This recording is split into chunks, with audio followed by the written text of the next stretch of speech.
A beginning is a very delicate time. Know then that it is the year 10,191. The known universe is ruled by the Padishah Emperor Shaddam IV, my father. In this time, the most precious substance in the universe is the spice melange. The spice extends life. The spice expands consciousness.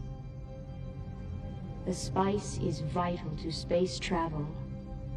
The Spacing Guild and its navigators, who the spice has mutated over 4,000 years, use the orange spice gas, which gives them the ability to fold space. That is, travel to any part of the universe without moving. Oh yes, I forgot to tell you. The spice exists on only one planet in the entire universe. A desolate, dry planet with vast deserts. Hidden away within the rocks of these deserts are a people known as the Fremen, who have long held a prophecy that a man would come, a Messiah, who would lead them to true freedom. The planet is Arrakis, also known as Dune.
There we go.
Yes.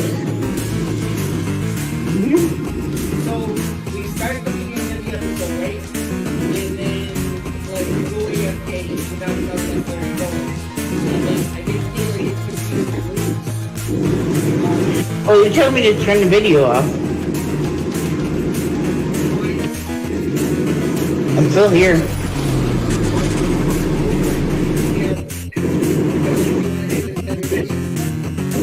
Well, I didn't know when you wanted to start. I thought you had to do the whole, blah, blah, blah, blah, blah song you set at the beginning when you start up.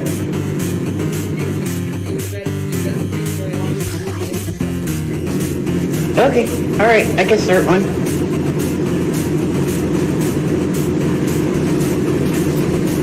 Okay. Okay. Bye.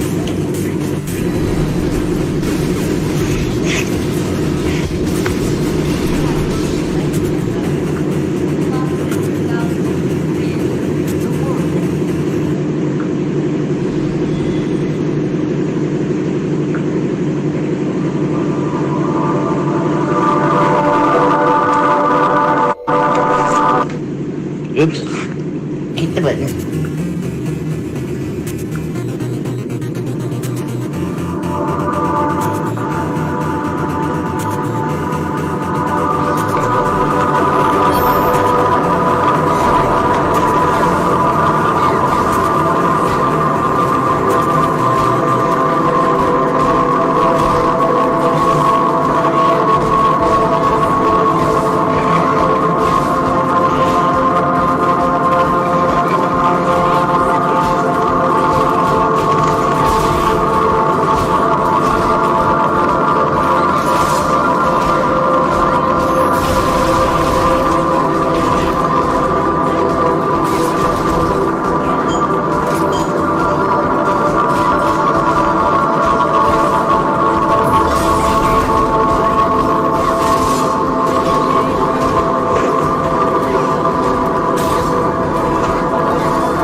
tune the music.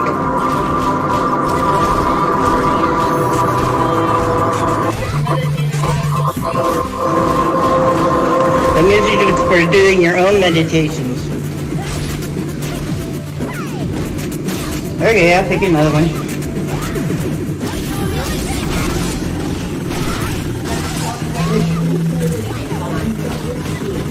You will be.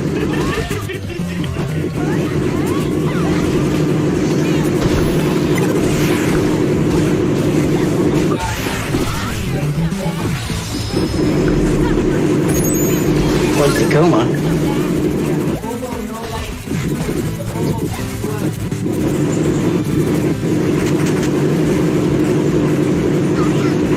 The opposite thing God would want you to do. As a faithful woman, the adversary knows that the best way to tempt you is to get you to do nothing. These are short, only like 15 minutes long. So you're wasting time. He also knows that he can get you to waste time on distractions that in the end will do nothing for you. When you can clear the natural man out of the way, God, then you know what your purpose and goals are in that moment, for that day and for your life. So let's get the natural man out of the way and see what the Spirit conveys to you about what you need to let go of and where you are meant to go. So let's get comfortable and close your eyes. You're not closing your eyes. Settle into this moment as you breathe in and out through your nose.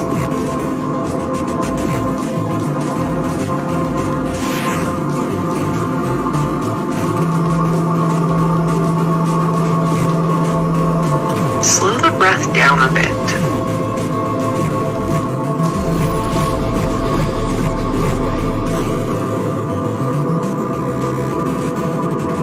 Allow the edges of your eyes to soften.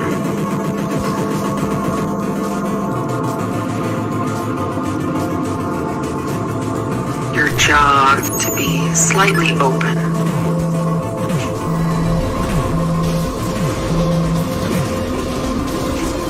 And your shoulders to drop.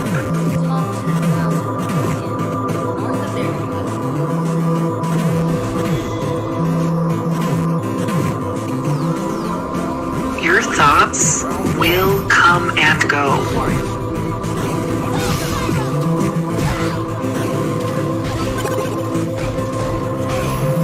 So if you start thinking about this or that, just come back to your breath, silently repeating in on the in breath and out on the out breath.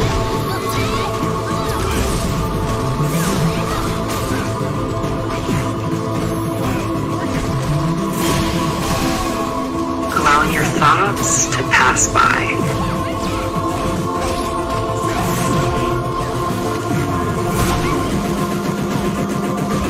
Slowing the breath down.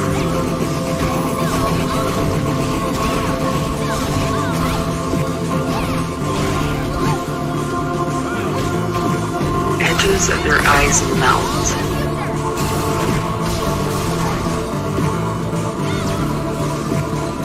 Jaw slightly open.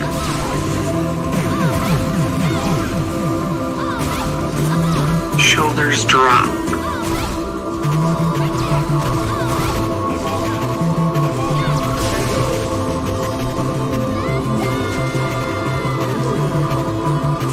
The rhythm of your breath will allow you to release and let go of tension.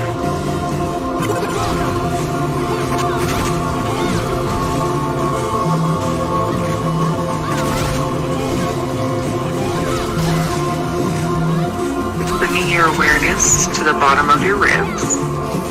Notice them flare out on the in-breath and contract in on the out-breath.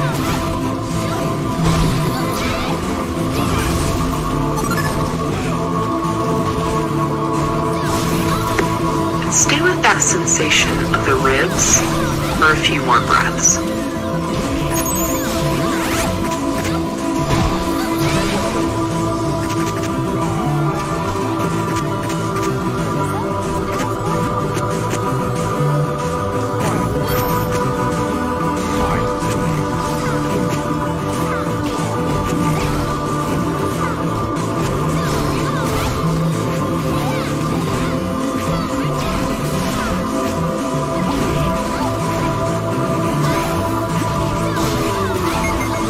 Bring your attention back to repeating in on the in breath and out on the out breath.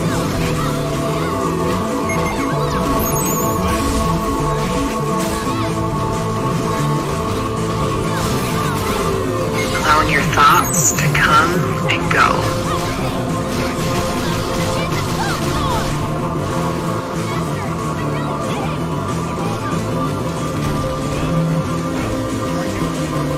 Now bring your attention to your heart. Slowing your breath down.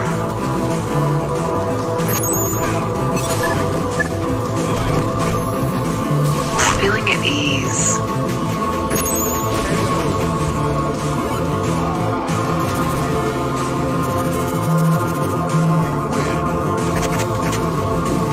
Notice if you need to shift or move, getting more comfortable.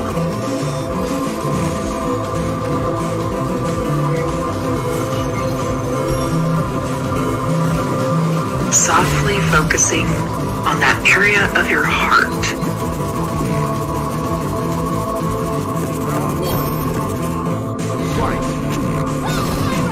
Breath is slow and steady.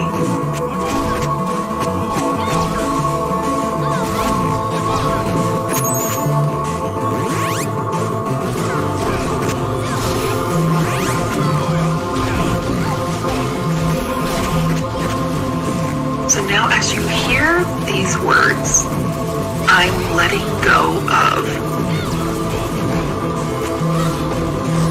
Allow yourself to silently complete the sentence. I'm letting go of.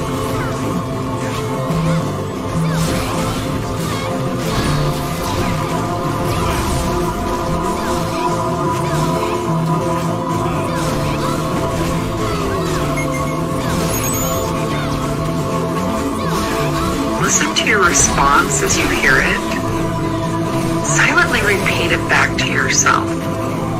I'm letting go of.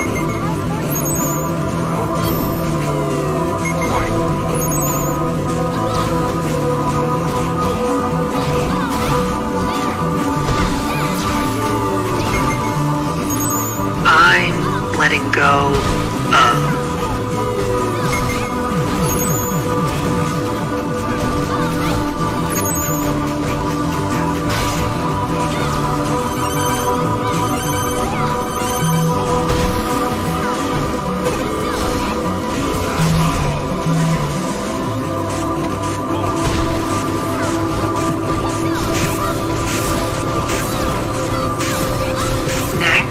As you hear these words, so I can,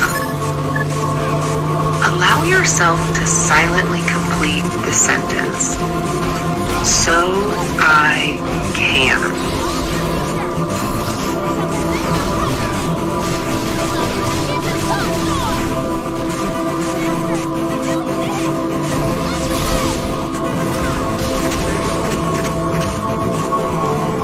Listen to your response, and as you hear it, silently repeat it back to yourself.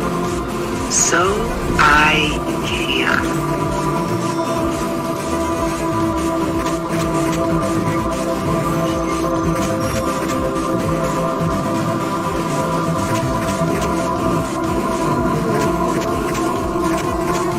So I can.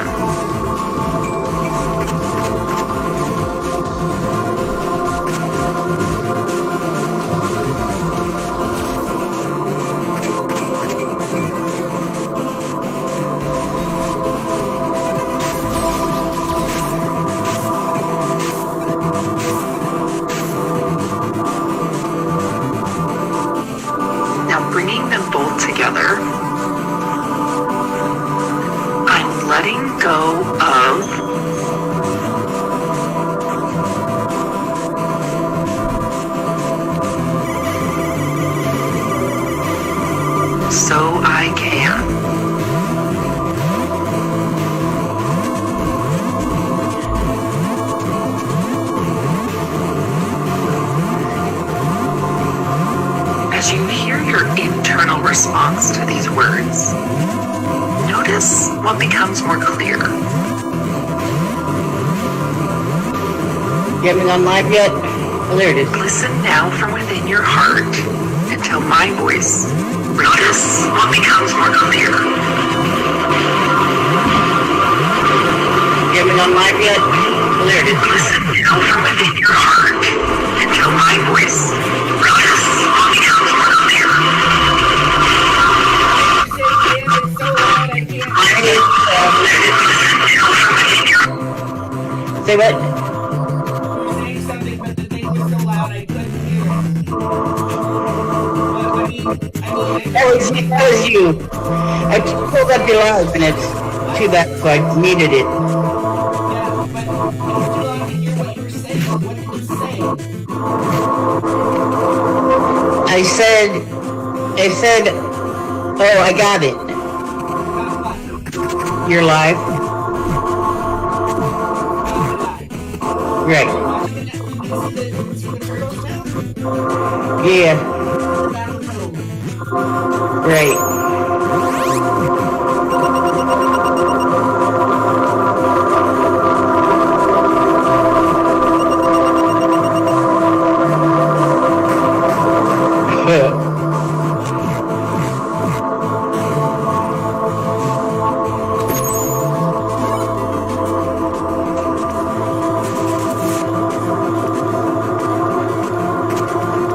Now, as you slowly bring your attention back to the sound of my voice,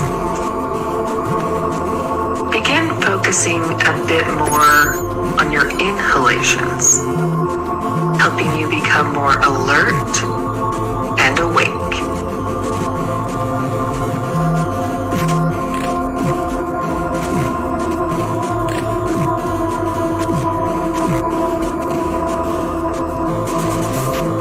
Your attention now centers in your heart.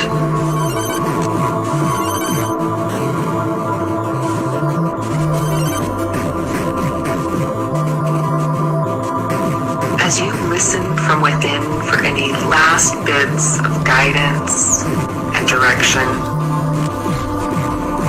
taking with you what is most important and meaningful.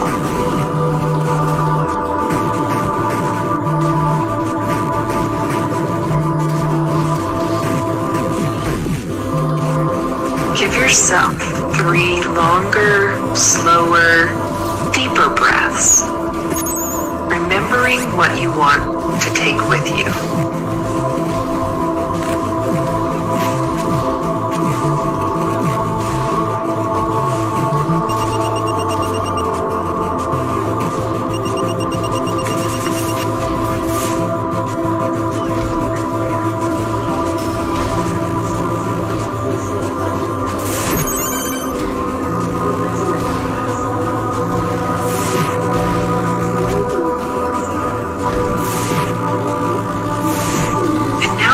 Attention to your feet.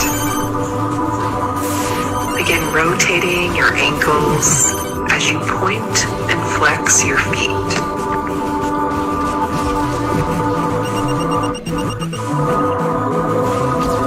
Coming up through your legs, into your hips, up into your chest. Across your shoulders, down your arms, opening and closing your hands.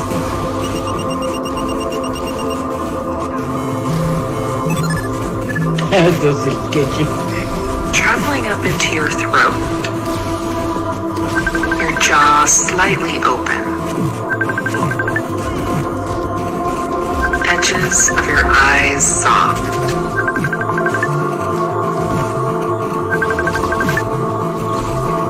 With the next breath, you're slowly going to open your eyes, feeling alert and refreshed. Grab your journal and write for as long as you wish.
You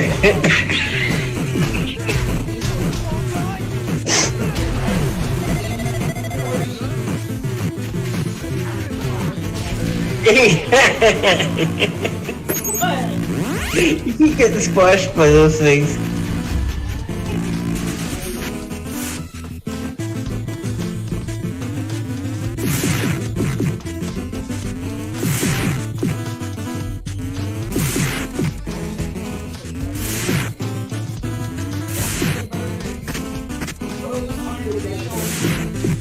Those aren't. Why aren't we meditating? And what happened? It was over. But aren't there more? I don't feel like listening to them. Episodes of my show are over after like 10 minutes. Well, then you gotta figure out what kind of noise you want to go with them. Yeah. Why don't you just play the music then? Why don't you just play the music then?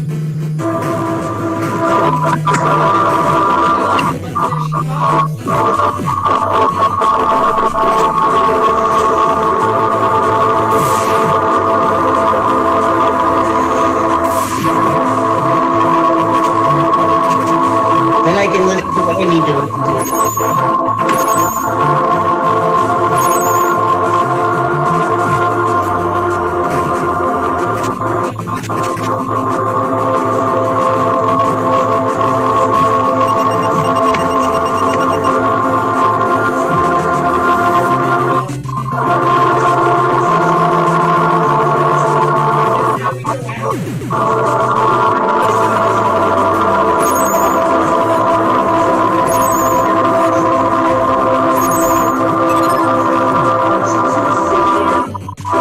Good. Loud. Is there any way? Well, I don't know how you want it regulated. I want it lower so I don't have to like shout to hear myself over it. Oh, I guess that could be because my volume is at 100. So the volume is tricky. So I turn down my volume, that just messes with my TV show. You get part of the... Turn it down. If I turn down the sound of the room, if I turn down your meditation for you, then it'll also turn down your voice, and I won't be able to hear you Okay. when you talk. Okay. So can you turn down the meditation thing? And can you I turned it down by half. Is it? like 1/4?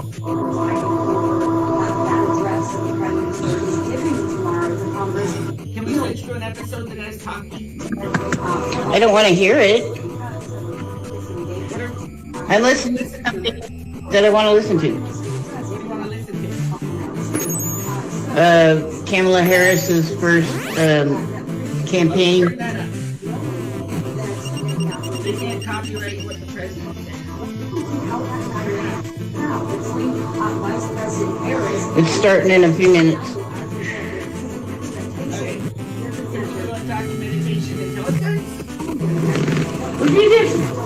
With what you got?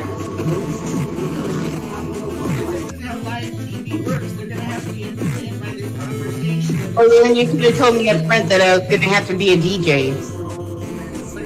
What kind of a TV show when the host says, could we please like not have dead air? Like everyone's like, just be happy with the dead air. Like that's why hosts get fired instead of having content with dead air. It's supposed to be a meditation show, and if you want to switch to a politics show, be mindful about considerations like copyrighted content.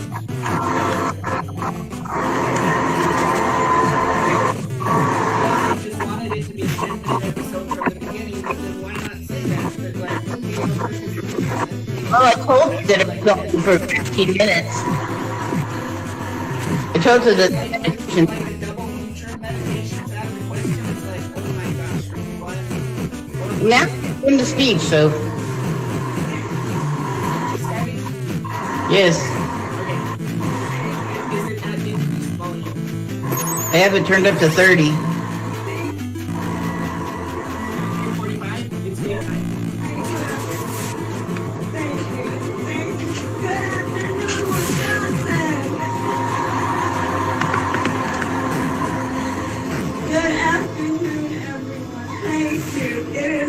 be back. Thank you all very much. Can we please hear it from Leah and her extraordinary story and leadership?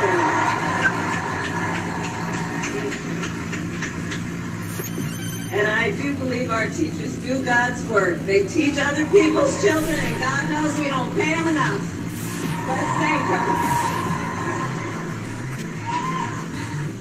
And it is so good to be here and be back with so many extraordinary leaders, including my friend, the great governor of Wisconsin, Tony Evers. He's here somewhere. My dear friend, Senator Tammy Baldwin.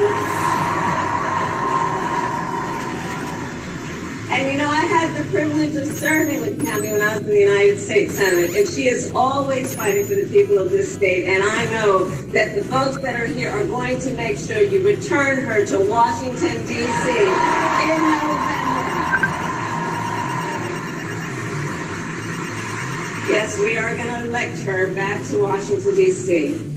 It is so good to be here also with Lieutenant Governor Sarah Rodriguez, Attorney General Josh Cole, Wisconsin Secretary of State Sarah Godlewski, County Executive David Crowley, Mayor Cavalier Johnson, and the great state party chair Ben Wickler, who I have worked with. Ben, you and I have been working together for years, and I can attest he knows how to build the infrastructure that delivers wins up and down the ballot. Thank you, Ben.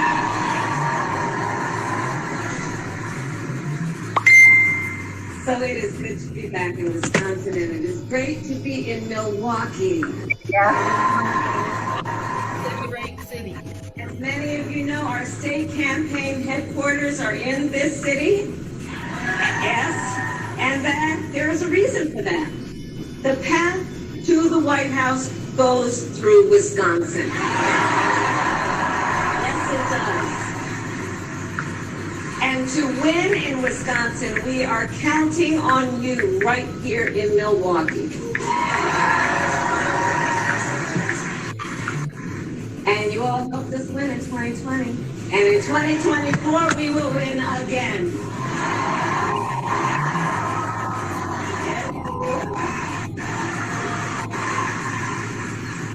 So, Milwaukee, I want to start by saying a few words, and I could really speak at length, but a few words about incredible President Joe Biden.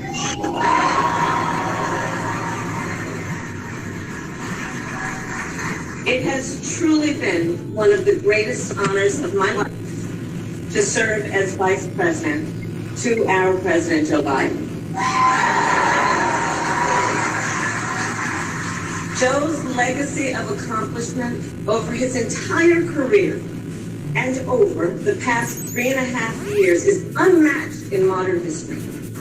In one term, think about it, in one term as president, he has already surpassed the legacy of most presidents who served 2 terms in office.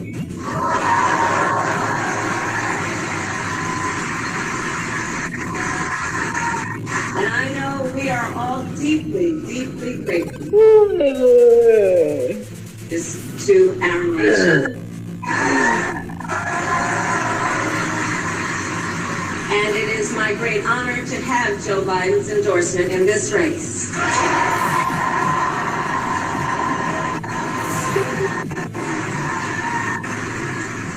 So, Wisconsin, I'm told as of this morning that we have earned the support of enough delegates to secure the Democratic nomination.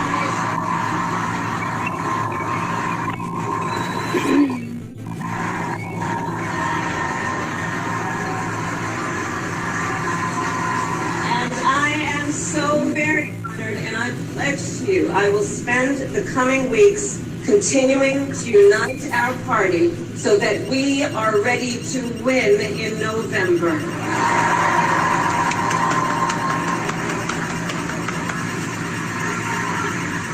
So friends, we have 105 days until Election Day, and in that time, we've got some work to do. But we're not afraid of hard work. We like hard work, don't we? And we will win this election. Yes, we will.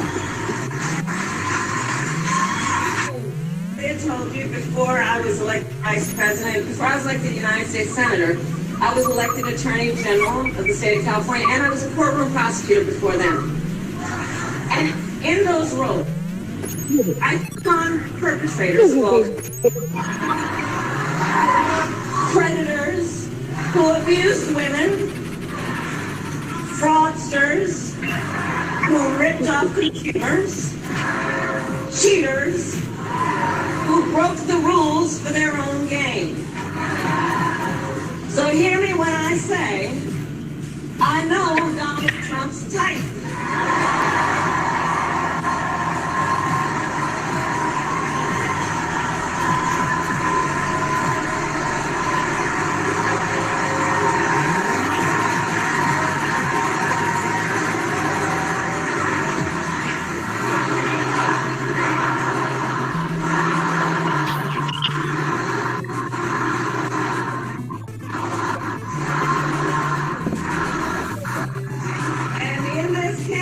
I promise you, I will probably put my record against his any day of the week.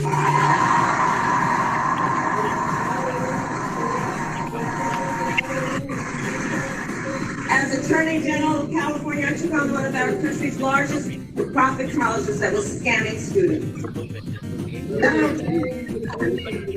College students. As a prosecutor, I specialize in cases involving sexual abuse. Prosecutor liable for committing sexual abuse. As Attorney General of California, I took on the big Wall Street banks and held them accountable for fraud. Donald Trump was just found guilty of fraud on 34 counts.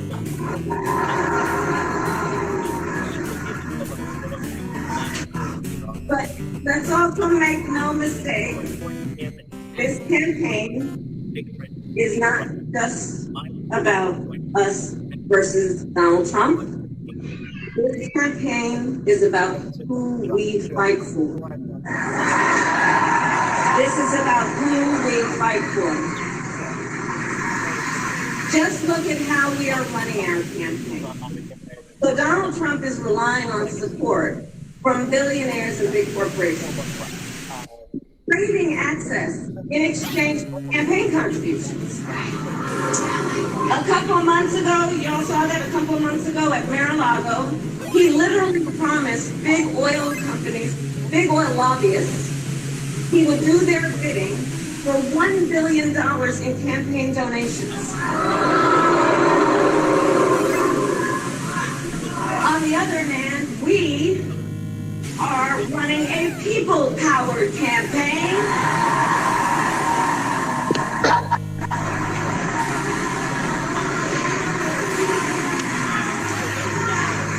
And we just had some breaking news. We just had the best 24 hours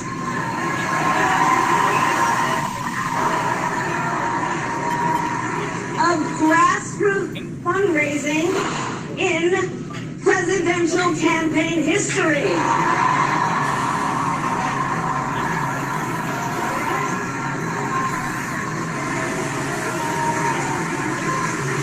And because we are a people-powered campaign, that is how you know we will be a people-first presidency. And Wisconsin, this campaign is also about two different visions for our nation. One, we are focused on the future. The other, focused on the past. We believe in a future where every person has the opportunity not just to get by, but to get ahead.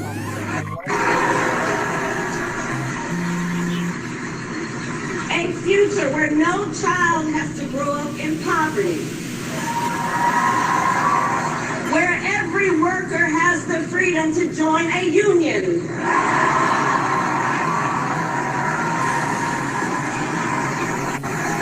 where every person has affordable health care,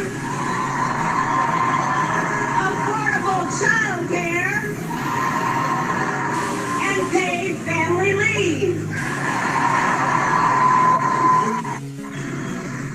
We believe in a future where every senior can retire with dignity.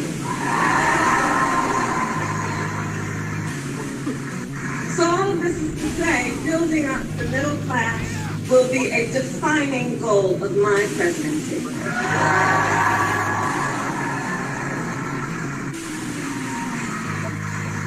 Because here's the thing we all here would count to know. When our middle class is strong, America is strong.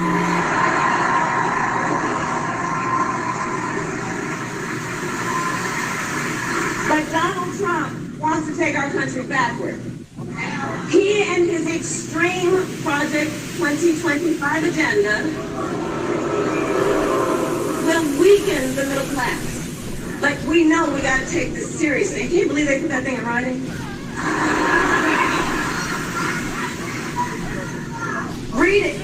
It's 900 pages. But here's the thing. When you read it, you will see Donald Trump intends to cut Social Security and Medicare. He intends to give tax breaks to billionaires and big corporations and make family split the bill. They introduced the Affordable Care Act and take them to a time when insurance companies had the power to deny people with pre-existing conditions. Remember what that was like? With asthma, women who survived breast cancer, grandparents with diabetes. America has tried these failed economic policies before, but we are not going back. We are not going back. Not going back.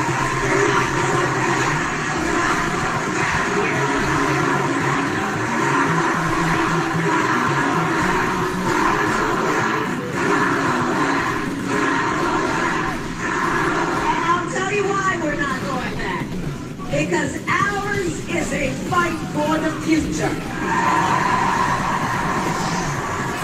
And it is a fight for freedom. Generations of America's generations, and that's the shoulders on which we stand. Generations of Americans were led by freedom. And now, Wisconsin, the baton is in our hands.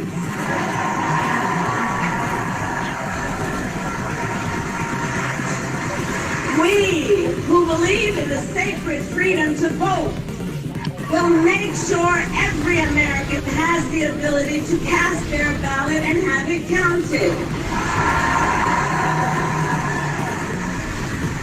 We, who believe that every person in our nation who should have the freedom to live safe from the terror of gun violence, will finally pass red flag laws, universal background checks, and an assault weapons ban.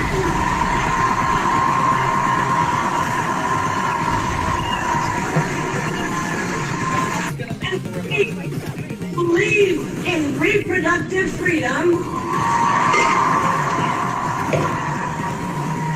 will stop Donald Trump's extreme abortion bans because we trust women to make decisions about their own body and not have the government tell them what to do.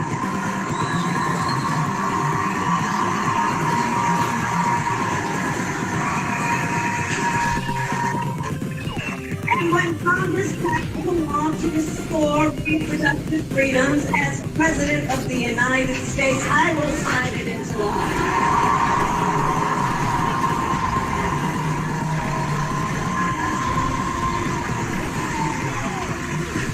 Wisconsin, ultimately in this election, we each face a question. What kind of country do we want to live in? Country.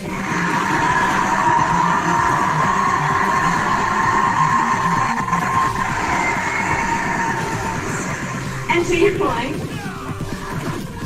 do we want to live in a country of freedom, compassion, and rule of law?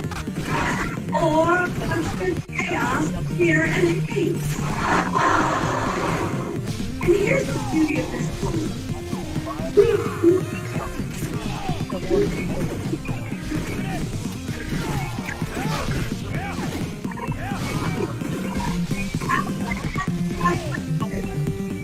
In the year 1905,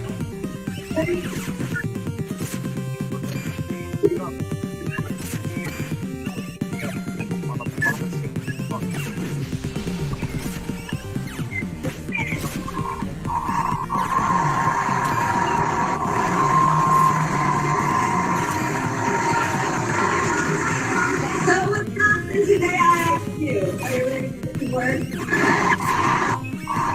Do we believe in freedom? Do we believe in food? Do we believe in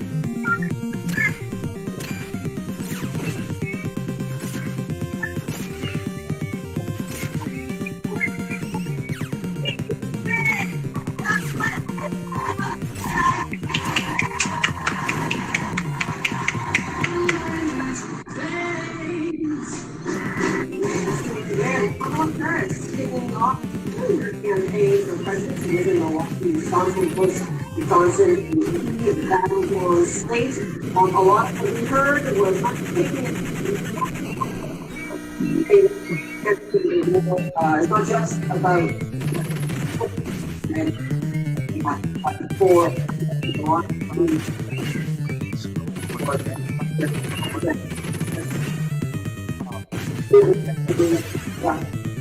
we talked a little bit more about that I wanted to begin. Tim Hope, Democratic campaign consultant, Tim obviously here.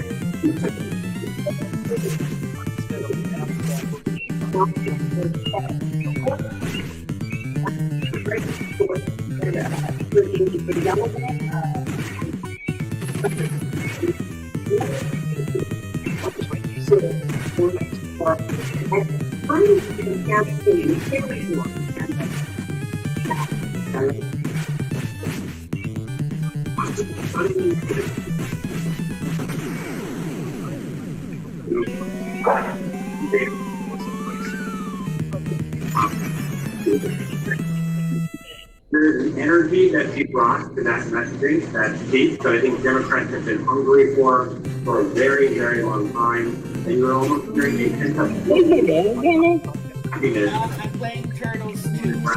And with all of that was about versus on our Democratic agenda that is popular, that we know goes extremely well, whether it's childcare, healthcare, paid family leave, reducing gun violence, all of that made it in the case I think it is extremely well. You know, you're sitting in a kitchen right now. I wonder how much is in that speech for what we call the kitchen table issues. I mean, again, overwhelmingly, Americans still say that the economy is very much on their mind and inflation. And then we also have heard from her, certainly by trying to, she's saying, bolster those social campaigns. The Mexican military captured them and then they got away. The Chapitas are powerful and strong, but not by themselves. They have the complacency of many parts of the Mexican government. And the little Chapo's lethal product kept on coming. By 2021, American overdose deaths, mostly from fentanyl, were over 7 times higher than in 2015.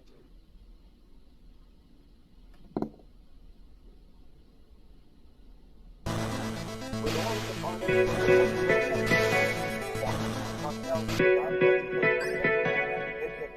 election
rather than attacking the command problem.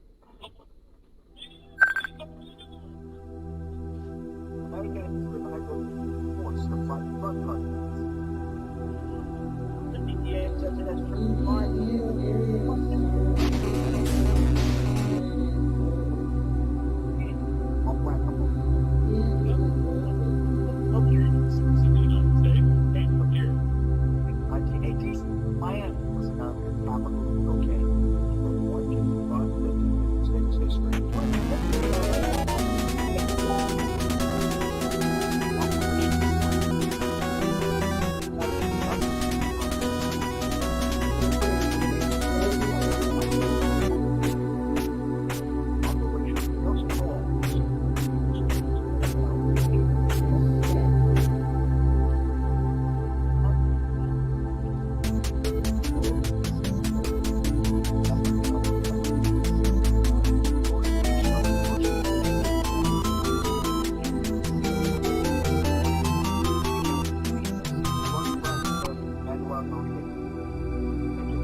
The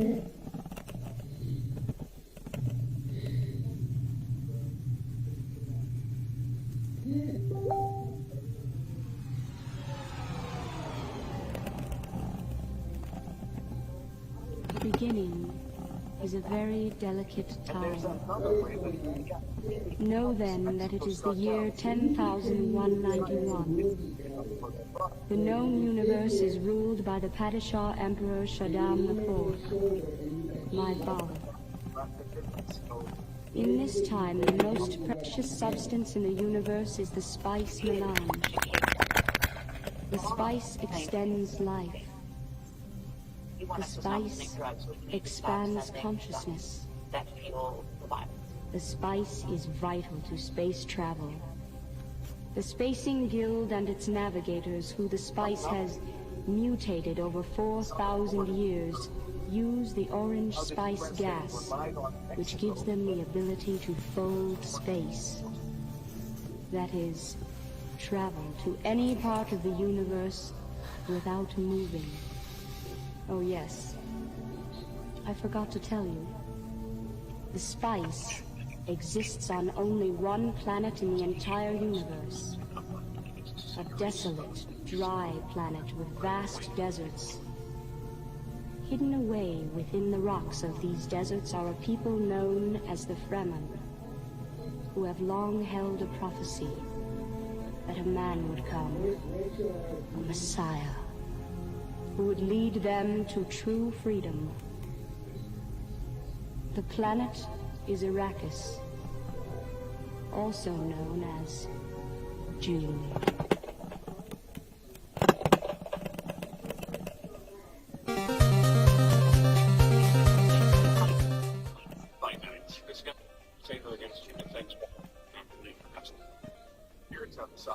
Begin by simply listening, slow down, see just how peaceful today can be. Greetings, children, it is I, your obedient servant, Sebastian St. Smalls. Starting off with Lord of the Rings, Street Fighter. Thanks so much for swinging by. We should start and catch you guys on the flip side.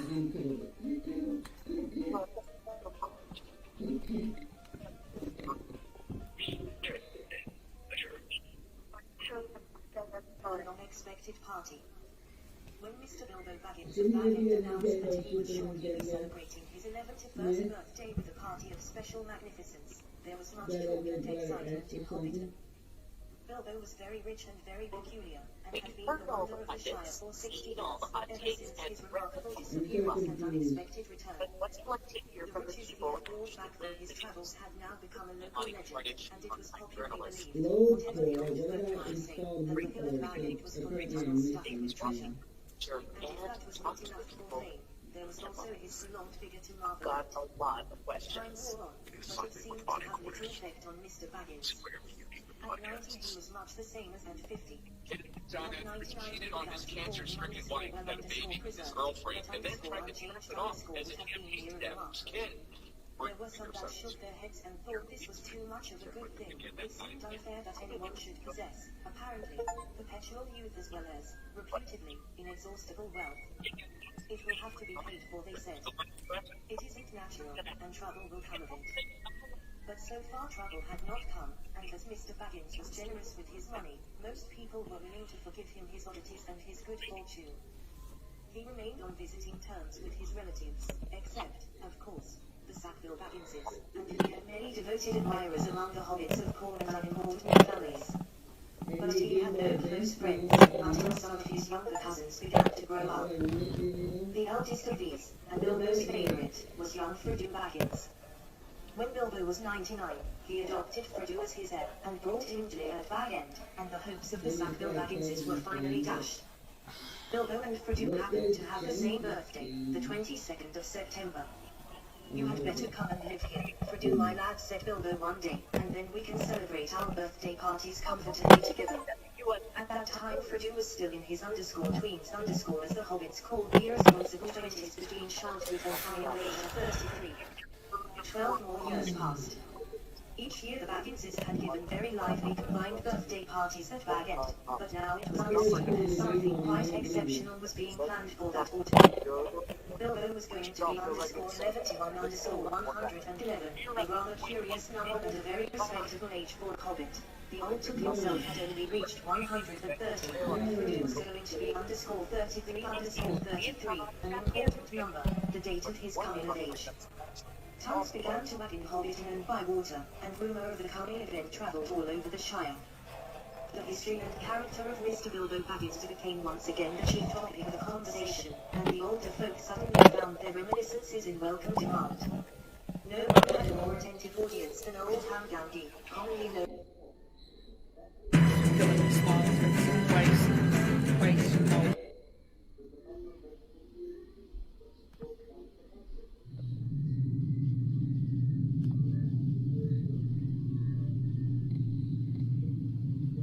The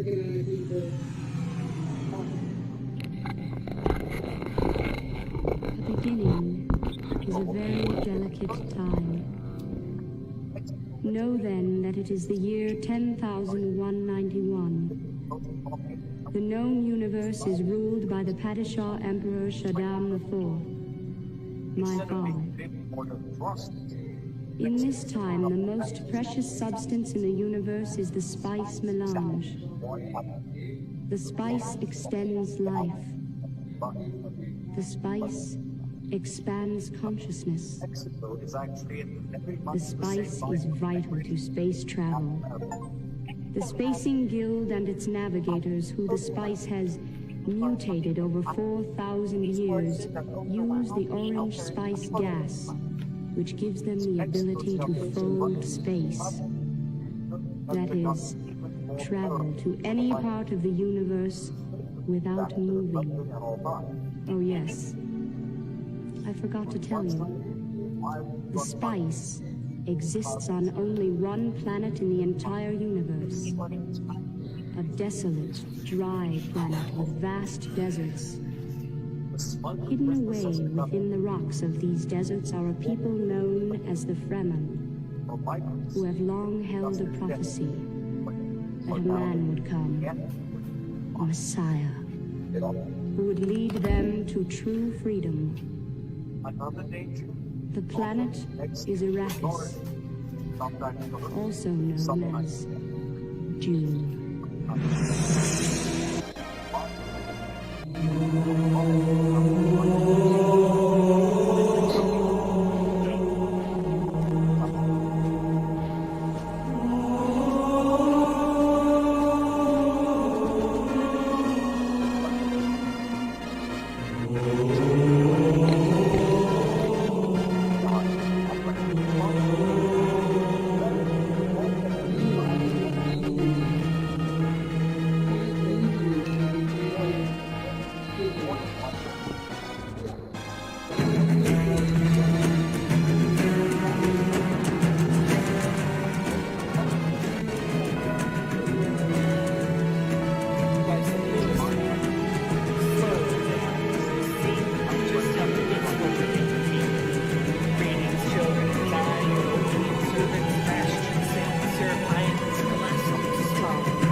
Lord of Rings chapter 3 going to a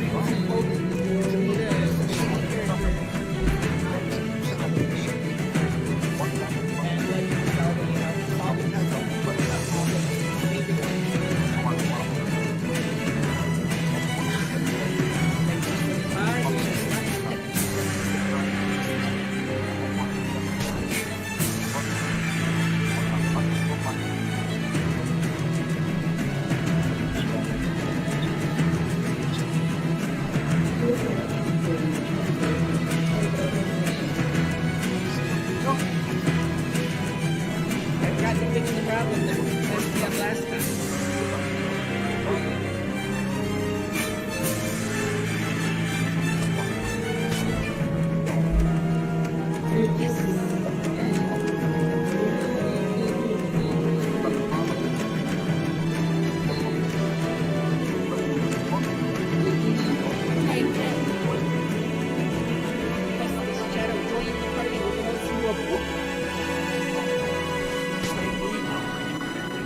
But I'm missing one controller, so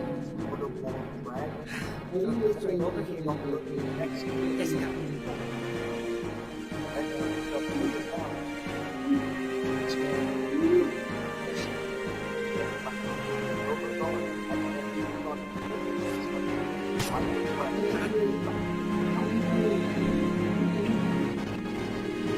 Oh, cool. Now 3 valuable pieces. Or none were open.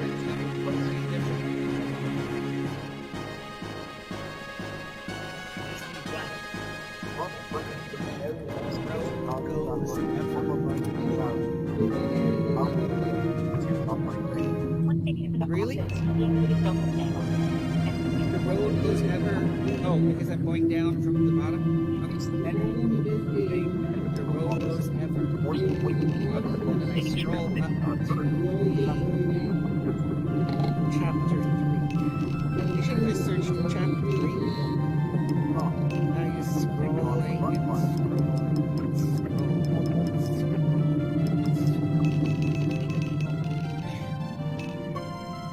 I've gone too far though. I can't stop.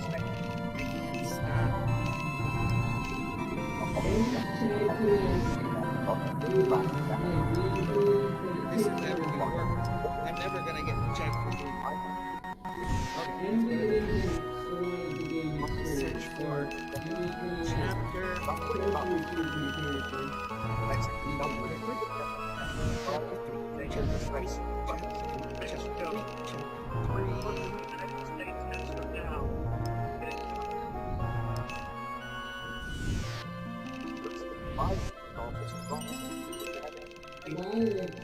3 is company. You ought to go quietly, and you ought to go soon, said Gandalf. 2 or 3 weeks had passed, and still Frodo made no sign of getting ready to go. I know. But it is difficult to do both, he objected.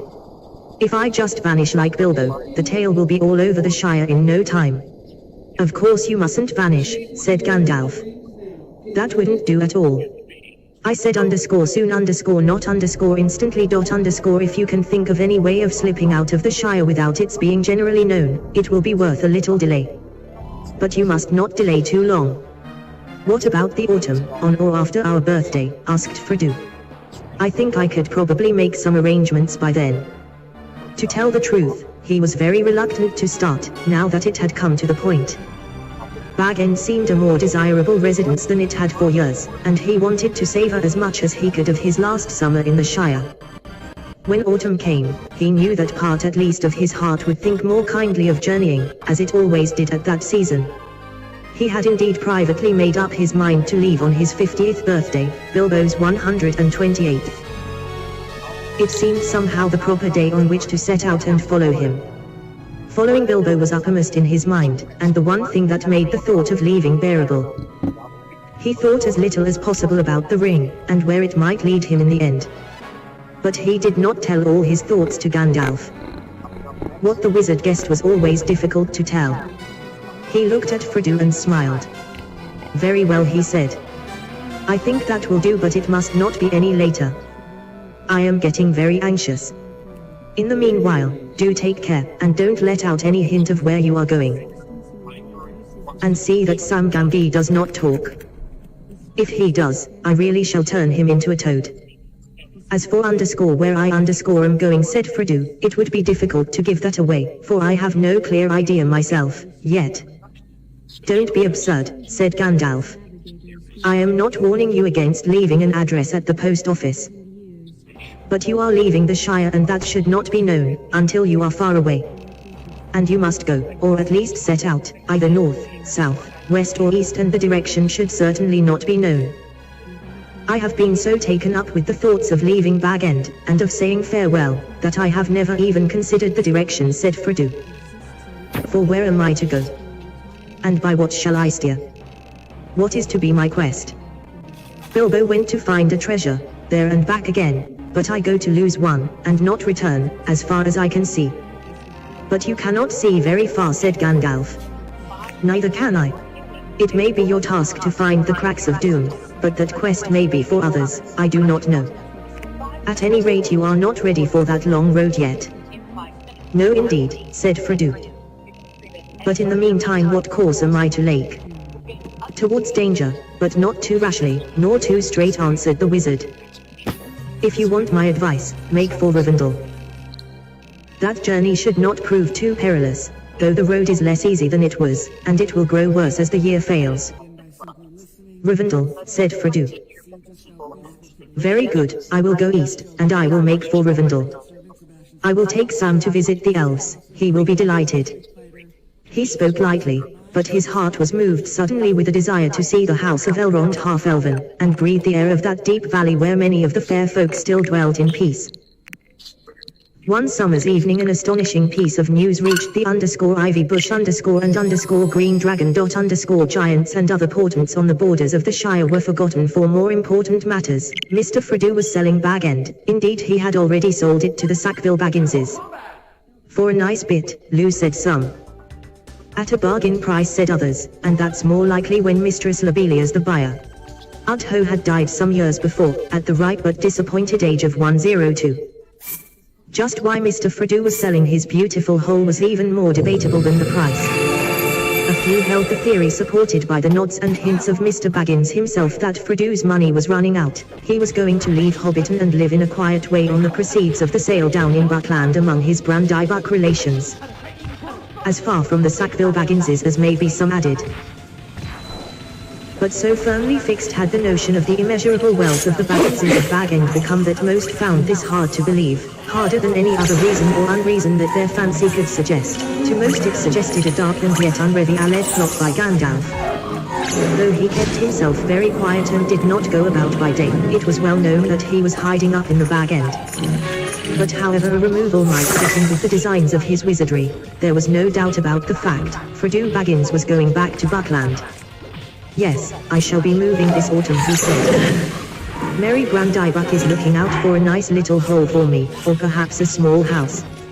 As a matter of fact, with Mary's help he had already chosen and bought a little house at Crick Hollow in the country beyond Buckleberry. To all but Sam he pretended he was going to settle down there permanently. The decision to set out eastwards had suggested the idea to him, for Buckland was on the eastern borders of the Shire, and as he had lived there in childhood his going back would at least seem credible. Gandalf stayed in the Shire for over 2 months. Then one evening, at the end of June, soon after Frodo's plan had been finally arranged, he suddenly announced that he was going off again next morning. Only for a short while, I hope, he said. But I am going down beyond the southern borders to get some news, if I can. I have been idle longer than I should. He spoke lightly, but it seemed to Frodo that he looked rather worried. Has anything happened? He asked. Well, no, but I have heard something that has made me anxious and needs looking into.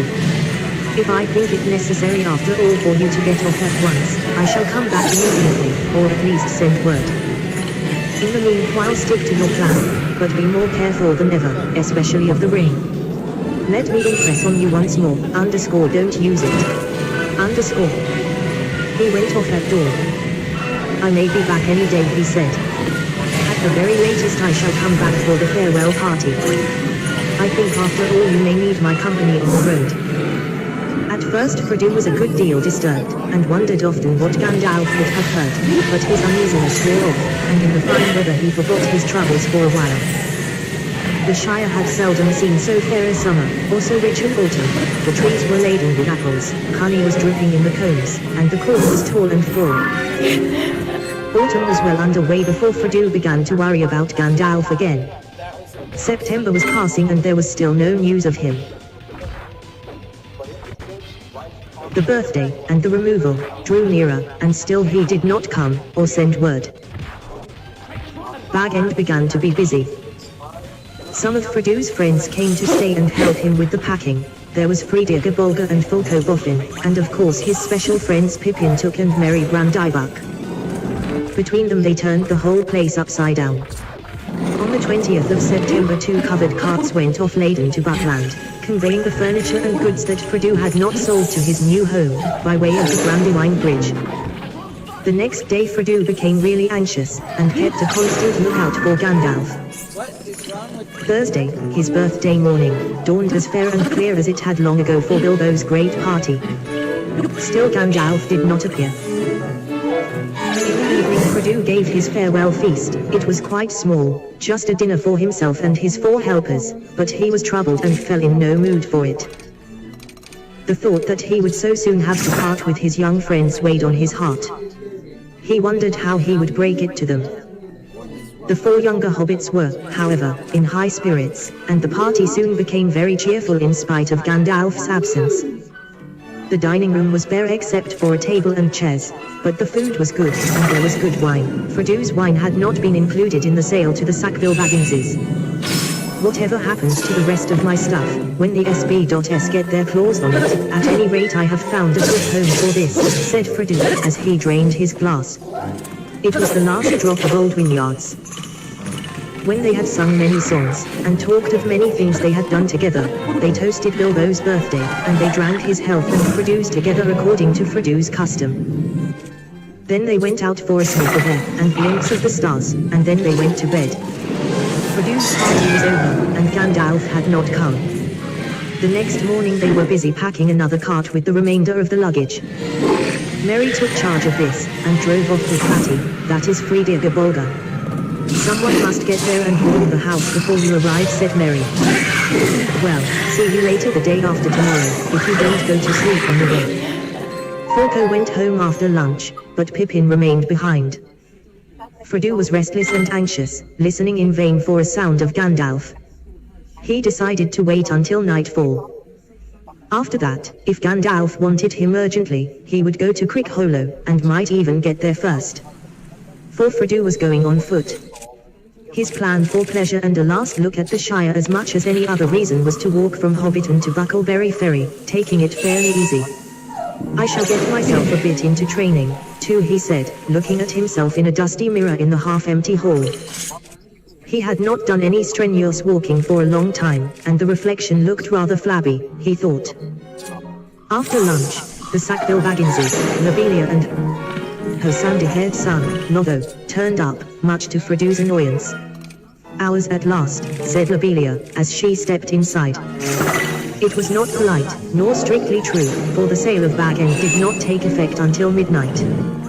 But Lobelia can perhaps be forgiven, she had been obliged to wait about 77 years longer for Bag End than she once hoped, and she was now 100 years old. Anyway, she had come to see that nothing she had paid for had been carried off, and she wanted the keys. It took a long while to satisfy her, as she had brought a complete inventory with her and went right through it. In the end she departed with Notho and the spare key and the promise that the other key would be left at the Gambis in Bagshot Row. She snorted, and showed plainly that she thought the Gambi was capable of slumbering the hall during the night. Frodo did not offer her any tea. He took his own tea with Pippin and Sam Gambi in the kitchen. It had been officially announced that Sam was coming to Buckland to do for Mr. Frodo and look after his bit of garden, an arrangement that was approved by the gaffer, though it did not console him for the prospect of having Lobelia as a neighbor. Our last meal at Bag End, said Frodo, pushing back his chair. They left the washing up for Lobelia. Pippin and Sam strapped up their 3 packs and piled them in the porch. Pippin went out for a last stroll in the garden. Sam disappeared. the sun went down. Bag End seemed sad, gloomy and dishevelled. Fredu wandered round the familiar rooms, and saw the light of the sun fade on the walls, and shadows creep out of the corners. It grew slowly dark and worse. He went out and walked down to the gate at the bottom of the park, and then on a short way down the hill road. He half expected to see Gandalf come striding up through the dusk. The sky was clear and the stars were growing bright. It's going to be a fine night, he said aloud. That's good for a beginning. I feel like walking. I can't bear any more hanging about. I am going to start, and Gandalf must follow me. He turned to go back, and then stopped, for he heard voices, just round the corner by the end of Bagshot Road. One voice was certainly the old gaffer's, the other was strange, and somehow unpleasant. He could not make out what it said, but he heard the gaffer's answers, which were rather shrill. The old man seemed put out. No, Mr. Baggins has gone away. Went this morning, and my son went with him, anyway all his stuff went. Yes, sold out and gone, I tell you. Why? Why's none of my business, or yours? Where to? That ain't no secret. He's moved to Buckleberry or some such place, away down yonder. Yes, it is a tidy way. I've never been so far myself, they're queer folks in Buckland. No, I can't give no message. Good night to you. Footsteps went away down the hill. Fredu wondered vaguely why the fact that they did not come on up the hill seemed a great relief. I am sick of questions and curiosity about my doings, I suppose he thought. What an inquisitive lot they all are. He had half a mind to go and ask the gaffer who the inquirer was, but he thought better, or worse, of it, and turned and walked quickly back to Bag End. Pippin was sitting on his pack in the porch. Sam was not there. Fredu stepped inside the dark door. Sam, he called. Sam. Time. Coming, sir, came the answer from far within, followed soon by Sam himself, wiping his mouth. He had been saying farewell to the beer barrel in the cellar. All aboard, Sam, said Fredu. Yes, sir. I'll last for a bit now, sir. Fredu shut and locked the round door, and gave the key to Sam. Run down with this to your home, Sam, he said. Then cut along the row and meet us as quick as you can at the gate in the lane beyond the meadows. We are not going through the village tonight. Too many ears pricking and eyes prying. Sam ran off at full speed. Well, now we're off at last, said Fredu. They shouldered their packs and took up their sticks, and walked round the corner to the west side of Bag End. Goodbye, said Fredu, looking at the dark blank windows. He waved his hand, and then turned and, following Bilbo, if he had known it, hurried after Peregrine down the garden path. They jumped over the low place in the hedge at the bottom and took to the fields, passing into the darkness like a rustle in the grasses. At the bottom of the hill on its western side they came to the gate opening onto a narrow lane. There they halted and adjusted the straps of their packs.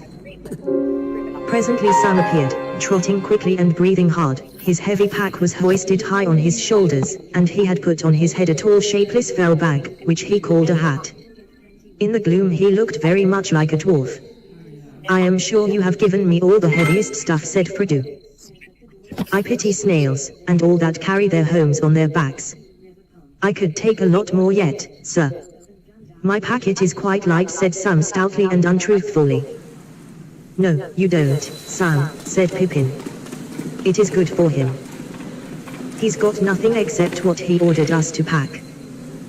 He's been slack lately, and he'll feel the weight less when he's walked off some of his own. Be kind to a poor old hobbit, laughed Fredu. I shall be as thin as a willow wand, I'm sure, before I get to Buckland. But I was talking nonsense. I suspect you have taken more than your share, Sam, and I shall look into it at our next packing. He picked up his stick again. Well, we all like walking in the dark, he said, so let's put some miles behind us before bed. For a short way they followed the lane westwards. Then leaving it they turned left and took quietly to the fields again. They went in single file along hedgerows and the borders of coppices, and night fell dark about them.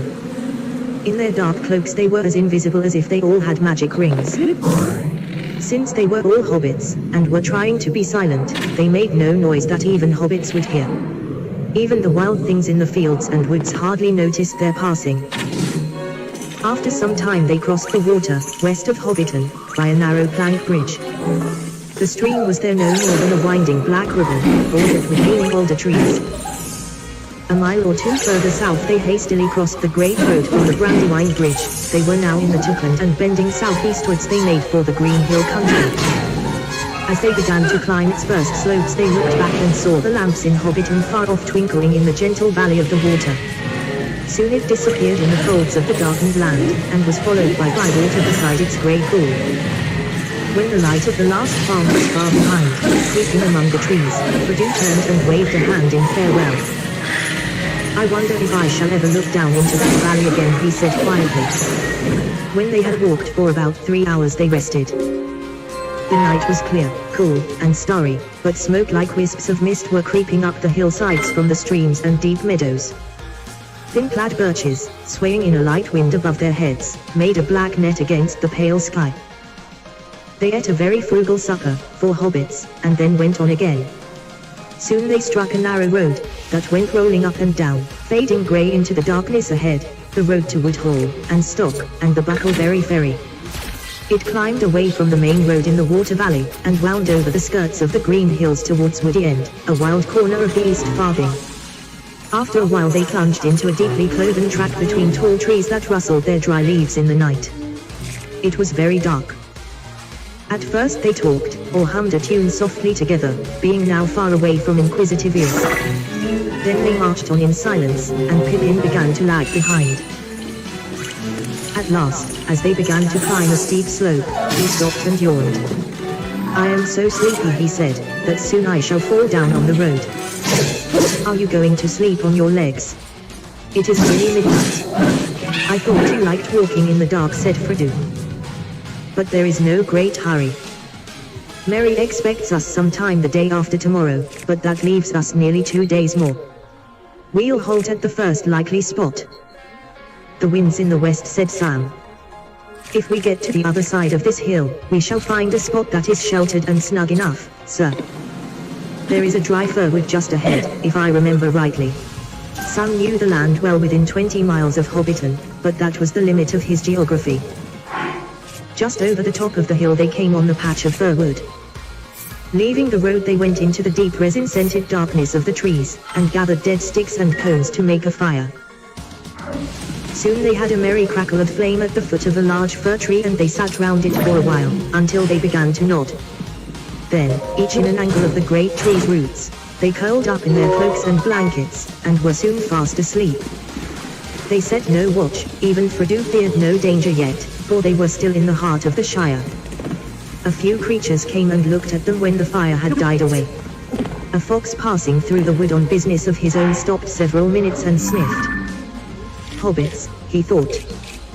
"Well, what next? I have heard of strange doings in this land, but I have seldom heard of a hobbit sleeping out of doors under a tree. 3 of them. There's something mighty queer behind this." He was quite right, but he never found out any more about it. The morning came, pale and clammy. Frodo woke up first, and found that a tree root had made a hole in his back, and that his neck was stiff. Walking for pleasure. "Why didn't I drive?" he thought, as he usually did at the beginning of an expedition. "And all my beautiful feather beds are sold to the Sackville Bagginses. These tree roots would do them good." He stretched. "Wake up, hobbits," he cried. "It's a beautiful morning." "What's beautiful about it?" said Pippin, peering over the edge of his blanket with one eye. "Sam. Gel breakfast ready for 9:30. Have you got the bath water hot?" Sam jumped up, looking rather bleary. "No, sir, I haven't, sir," he said. Frodo stripped the blankets from Pippin and rolled them over, and then walked off to the edge of the wood. Away eastward the sun was rising red out of the mists that lay thick on the world. Touched with gold and red, the autumn trees seemed to be sailing rootless in a shadowy sea.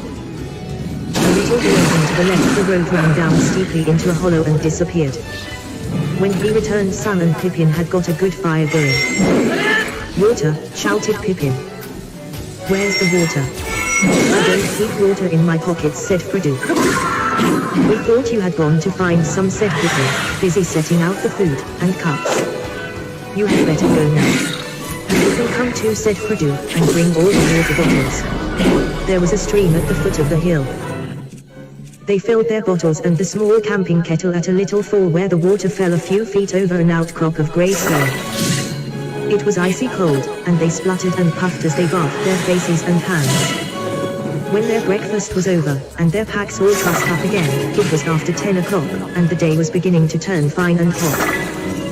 They went down the slope, and across the stream where it dived under the road, and up the next slope, and up and down another shoulder of the hills, and by that time their cloaks, blankets, water, food, and other gear already seemed a heavy burden.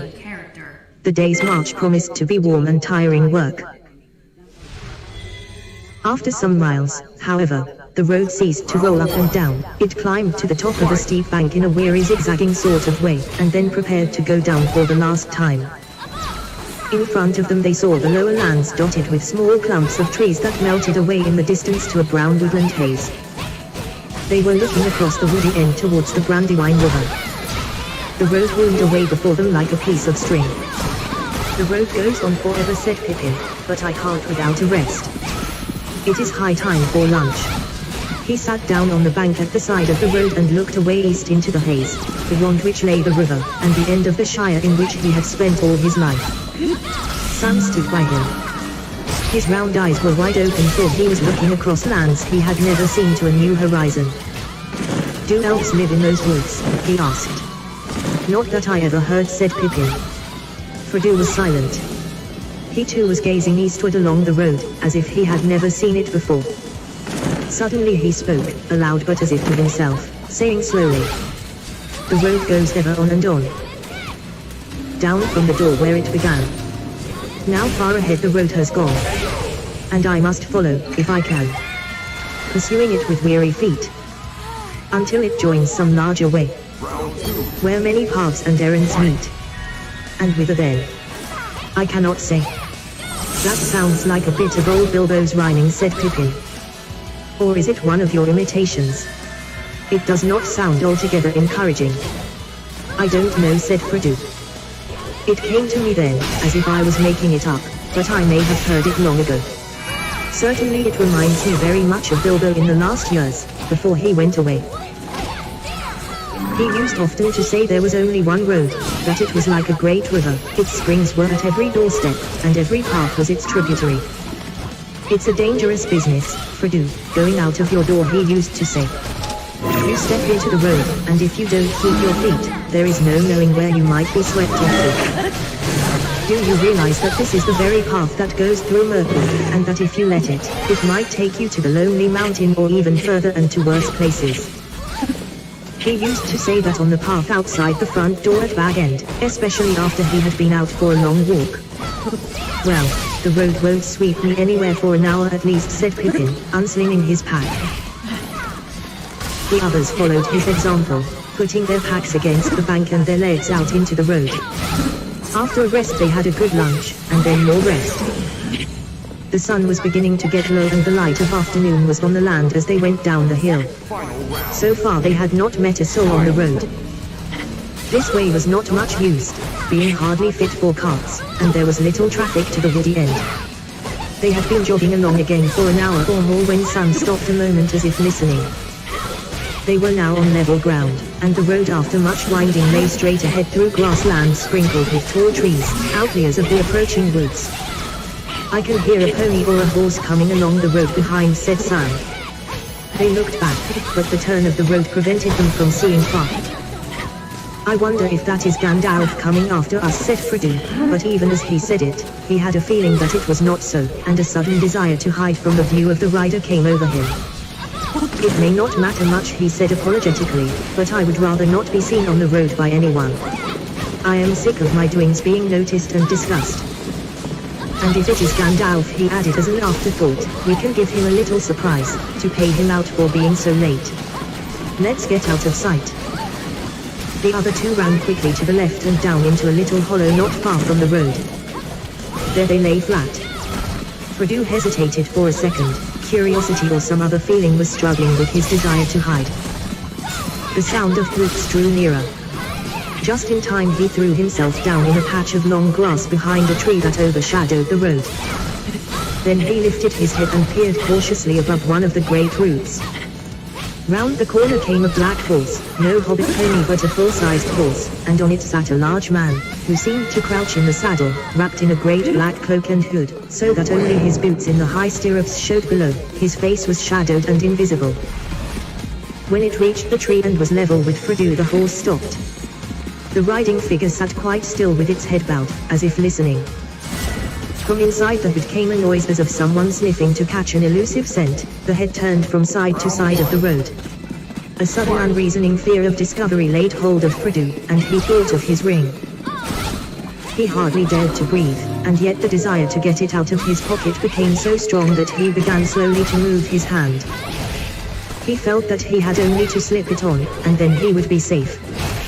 The advice of Gandalf seemed absurd. Bilbo had used the ring. And I am still in the Shire, he thought, as his hand touched the chain on which it hung. At that moment the rider sat up, and shook the reins. The horse stepped forward, walking slowly at first, and then breaking into a quick trot. Fredo crawled to the edge of the road and watched the rider, until he dwindled into the distance.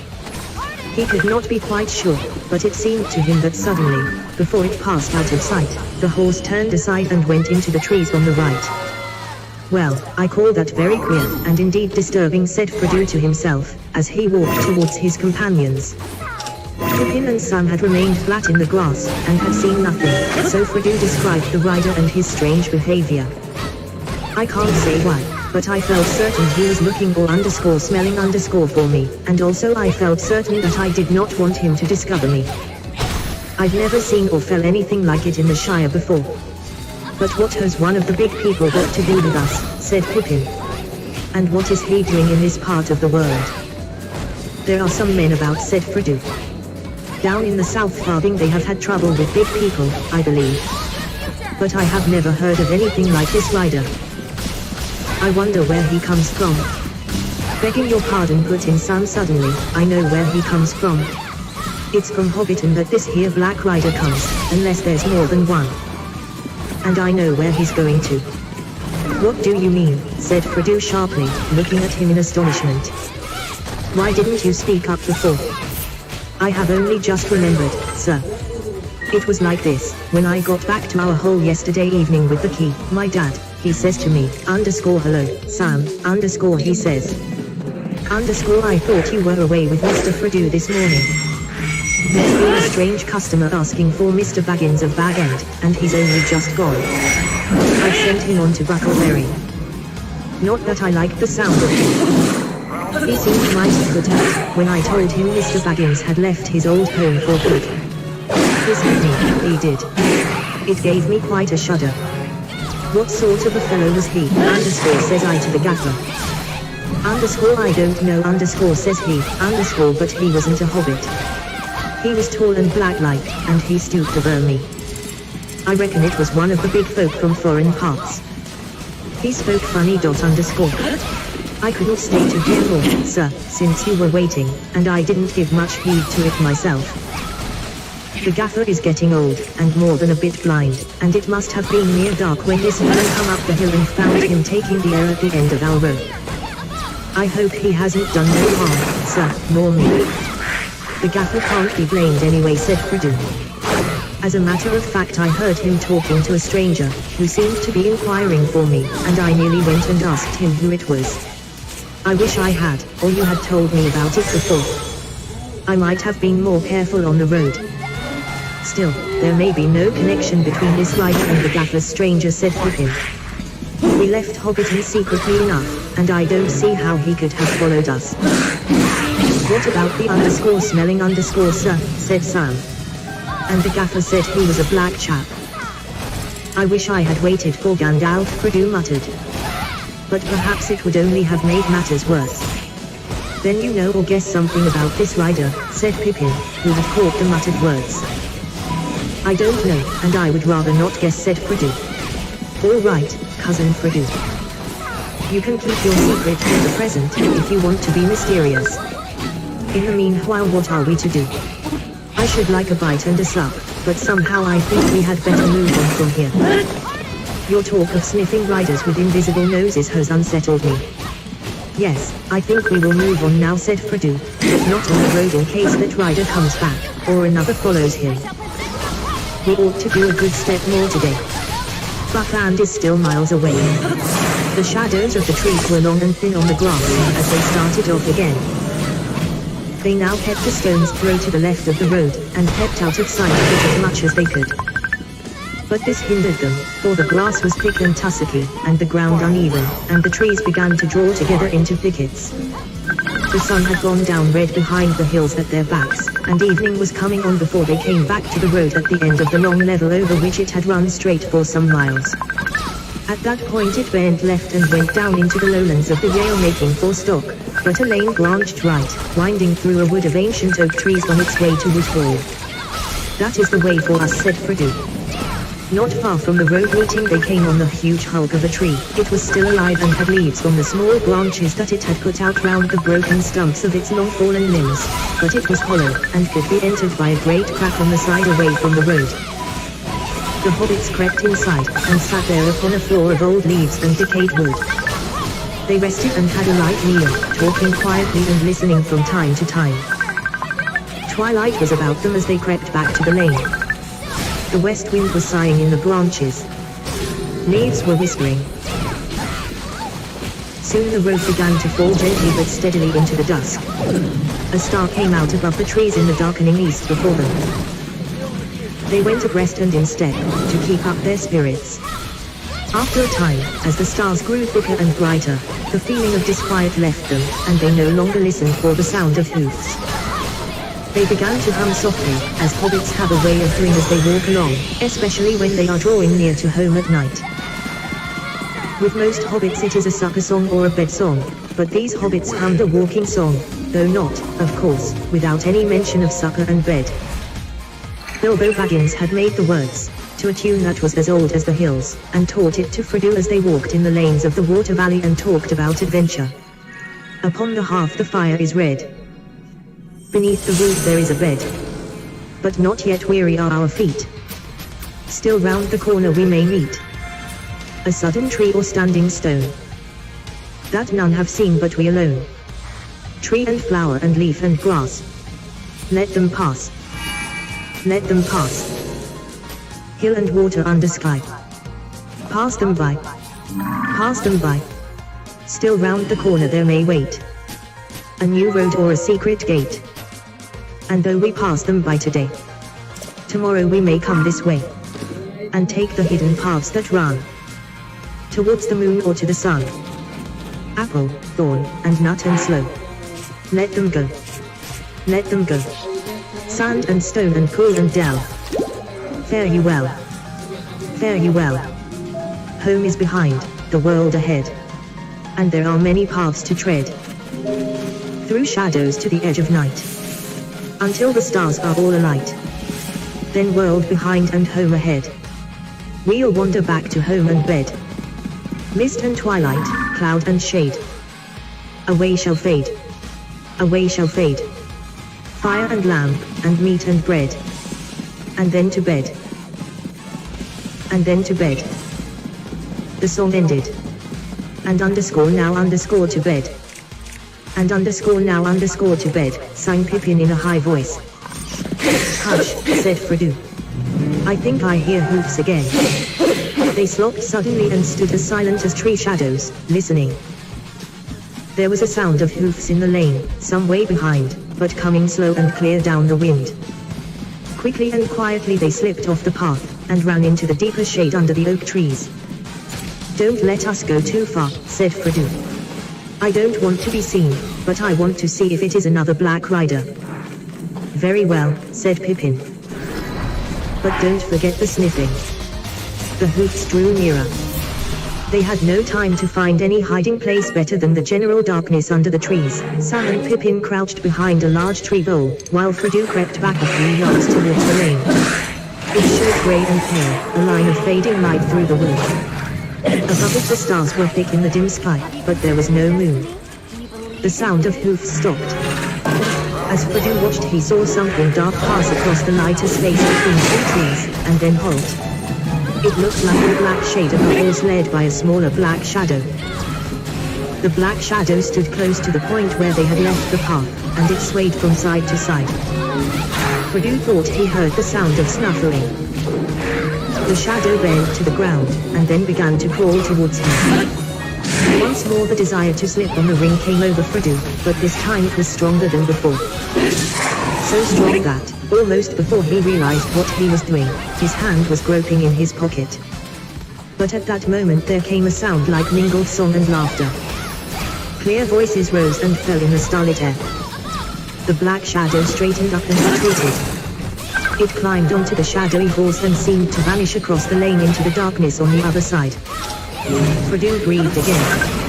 "Elves," exclaimed Sam in a hoarse whisper. "Elves, sir." He would have burst out of the trees and dashed off towards the voices, if they had not brought him back.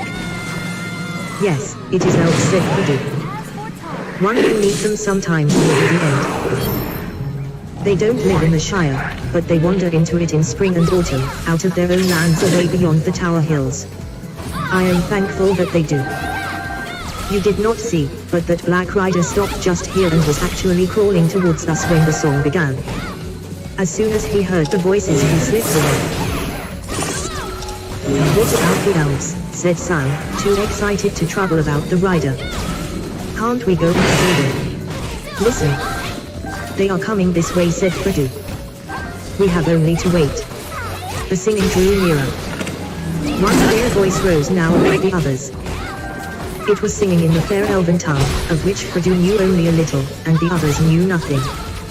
Yet the sound blending with the melody seemed to shape itself in their thought into words which they only partly understood. This was the song as Fredu heard it. "Snow White. Snow White. O Lady Clear. O Queen beyond the western seas. O light to us that wander here. Amid the world of woven trees. Guildhome Yell. O Elbereth. Clear are thy eyes and bright thy breath. Snow White. Snow White. We sing to thee. In a far land beyond the sea. O stars that in the sunless year, with shining hand by her were sown. In windy fields now bright and clear, we see your silver blossom blown. O Elbereth. Guildhome Yell. We still remember, we who dwell in this far land beneath the trees. Thy starlight on the western seas." The song ended. "These are high elves. They spoke the name of Elbereth," said Fredu in amazement. "Few of that fairest folk are ever seen in the Shire.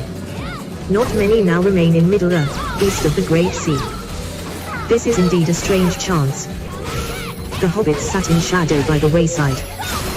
Before long the elves came down the lane towards the valley. They passed slowly, and the hobbits could see the starlight glimmering on their hair and in their eyes. They bore no lights, yet as they walked a shimmer, like the light of the moon above the rim of the hills before it rises, seemed to fall about their feet. They were now silent, and as the last elf passed he turned and looked towards the hobbits and laughed. "Hail, Fredu," he cried. "You are abroad late. Or are you perhaps lost?" Then he called aloud to the others, and all the company stopped and gathered round. "This is indeed wonderful," they said. "3 hobbits in a wood at night. We have not seen such a thing since Bilbo went away. What is the meaning of it?" "The meaning of it, fair people," said Fredu, "is simply that we seem to be going the same way as you are. I like walking under the stars. But I would welcome your company." "But we have no need of other company, and hobbits are so dull," they laughed. "And how do you know that we go the same way as you, for you do not know whither we are going?" "And how do you know my name?" asked Fredu in return. "We know many things," they said. "We have seen you often before with Bilbo, though you may not have seen us." "Who are you, and who is your lord?" asked Fredu. "I am Gilda," answered their leader, the elf who had first hailed him. "Gilda Inglorion of the House of Fine Rod." We are exiles, and most of our kindred have long ago departed, and we too are now only tarrying here a while, ere we return over the great sea. But some of our kinsfolk dwell still in peace in Rivendell. Come now, Frodo, tell us what you are doing. For we see that there is some shadow of fear upon you. O wise people, interrupted Pippin eagerly. Tell us about the Black Riders. Black Riders, they said in low voices. Why do you ask about Black Riders? Because 2 Black Riders have overtaken us today, or one has done so twice, said Pippin. Only a little while ago he slipped away as you drew near. The elves did not answer at once, but spoke together softly in their own tongue. At length Gilder turned to the hobbits. We will not speak of this here, he said. We think you had best come now with us. It is not our custom, but for this time we will take you on our road, and you shall lodge with us tonight, if you will. O fair folk. This is good fortune beyond my hope, said Pippin. Sam was speechless. I thank you indeed, Gilder Inglorion, said Frodo, bowing. _ Ellen Sila Lumino Mentilbo _ a star shines on the hour of our meeting, he added in the High Elven speech. Be careful, friends, cried Gilder, laughing. Speak no secrets. Here is a scholar in the ancient tongue. Bilbo was a good master. Hail, elf friend, he said, bowing to Frodo. Come now with your friends and join our company. You had best walk in the middle so that you may not stray. You may be weary before we halt. Why? Where are you going? Asked Frodo. For tonight we go to the woods on the hills above Wood Hall. It is some miles, but you shall have rest at the end of it, and it will shorten your journey tomorrow. They now marched on again in silence, and passed like shadows and faint lights, for elves, even more than hobbits, could walk when they wished without sound or footfall. Pippin soon began to feel sleepy, and staggered once or twice, but each time a tall elf at his side put out his arm and saved him from a fall. Sam walked along at Frodo's side, as if in a dream, with an expression on his face half of fear and half of astonished joy. The woods on either side became denser, the trees were now younger and thicker, and as the lane went lower, running down into a fold of the hills, there were many deep breaks of hazel on the rising slopes at either hand. At last the elves turned aside from the path. A green ride lay almost unseen through the thickets on the right, and this they followed as it wound away back up the wooded slopes onto the top of a shoulder of the hills that stood out into the lower land of the river valley. Suddenly they came out of the shadow of the trees, and before them lay a wide space of grass, grey under the night. On 3 sides the woods pressed upon it, but eastward the ground fell steeply and the tops of the dark trees, growing at the bottom of the slope, were below their feet. Beyond, the lowlands lay dim and flat under the stars. Nearer at hand a few lights twinkled in the village of Wood Hall. The elves sat on the grass and spoke together in soft voices. They seemed to take no further notice of the hobbits. Frodo and his companions wrapped themselves in cloaks and blankets, and drowsiness stole over them. The night grew on, and the lights in the valley went out. Pippin fell asleep, pillowed on a green hillock. Away high in the east swung Rimmerag, the netted stars, and slowly above the mist's red border rose, glowing like a jewel of fire. Then by some shade of theirs all the mist was drawn away like a veil, and there leaned up, as he climbed over the rim of the world, the swordsman of the sky, Menelvig with his shining belt. The elves all burst into song. Suddenly under the trees a fire sprang up with a red light. Come, the elves called to the hobbits. Come. Now is the time for speech and merriment. Pippin sat up and rubbed his eyes. He shivered. There is a fire in the hall, and food for hungry guests, said an elf standing before him. At the south end of the green sward there was an opening. There the green floor ran on into the wood, and formed a wide space like a hall, roofed by the boughs of trees. Their great trunks ran like pillars down each side. In the middle there was a wood fire blazing, and upon the tree pillars torches with lights of gold and silver were burning steadily. The elves sat round the fire upon the grass or upon the sawn rings of old trunks. Some went to and fro bearing cups and pouring drink, others brought food on heaped plates and dishes. This is pure fare, they said to the hobbits, for we are lodging in the green wood far from our halls. If ever you are our guests at home, we will treat you better. It seems to me good enough for a birthday party, said Frodo. Pippin afterwards recalled little of either food or drink, for his mind was filled with the light upon the elf faces, and the sound of voices so various and so beautiful that he felt in a waking dream. But he remembered that there was bread, surpassing the savor of a fair white loaf to one who is starving, and fruits sweet as wild breeze and richer than the tended fruits of gardens. He drained a cup that was filled with a fragrant draught, cool as a clear fountain, golden as a summer afternoon. Sam could never describe in words, nor picture clearly to himself, what he felt or thought that night, though it remained in his memory as one of the chief events of his life. The nearest he ever got was to say, "Well, sir, if I could grow apples like that, I would call myself a gardener." But it was the singing that went to my heart, if you know what I mean. Frodo sat, eating, drinking, and talking with delight, but his mind was chiefly on the words spoken. He knew a little of the elf speech and listened eagerly. Now and again he spoke to those that served him and thanked them in their own language. They smiled at him and said laughing, "Here is a jewel among hobbits." After a while Pippin fell fast asleep, and was lifted up and borne away to a bower under the trees. There he was laid upon a soft bed and slept the rest of the night away.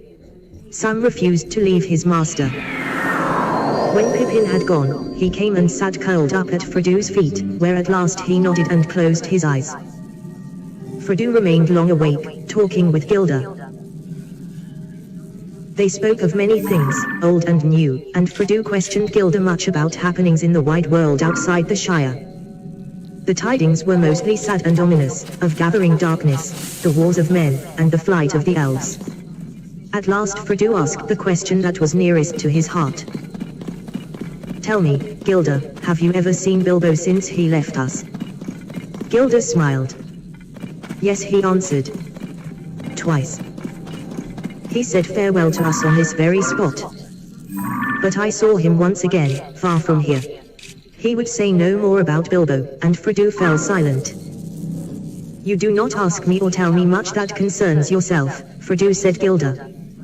"But I already know a little, and I can read more in your face and in the thought behind your questions.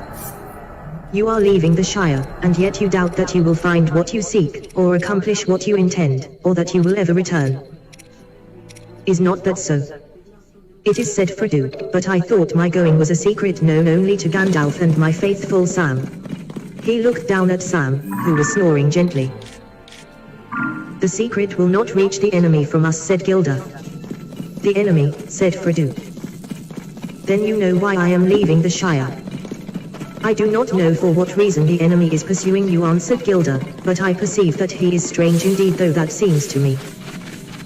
And I warn you that peril is now both before you and behind you, and upon either side." "You mean the riders?" "I feared that they were servants of the enemy." "What _ the Black Riders?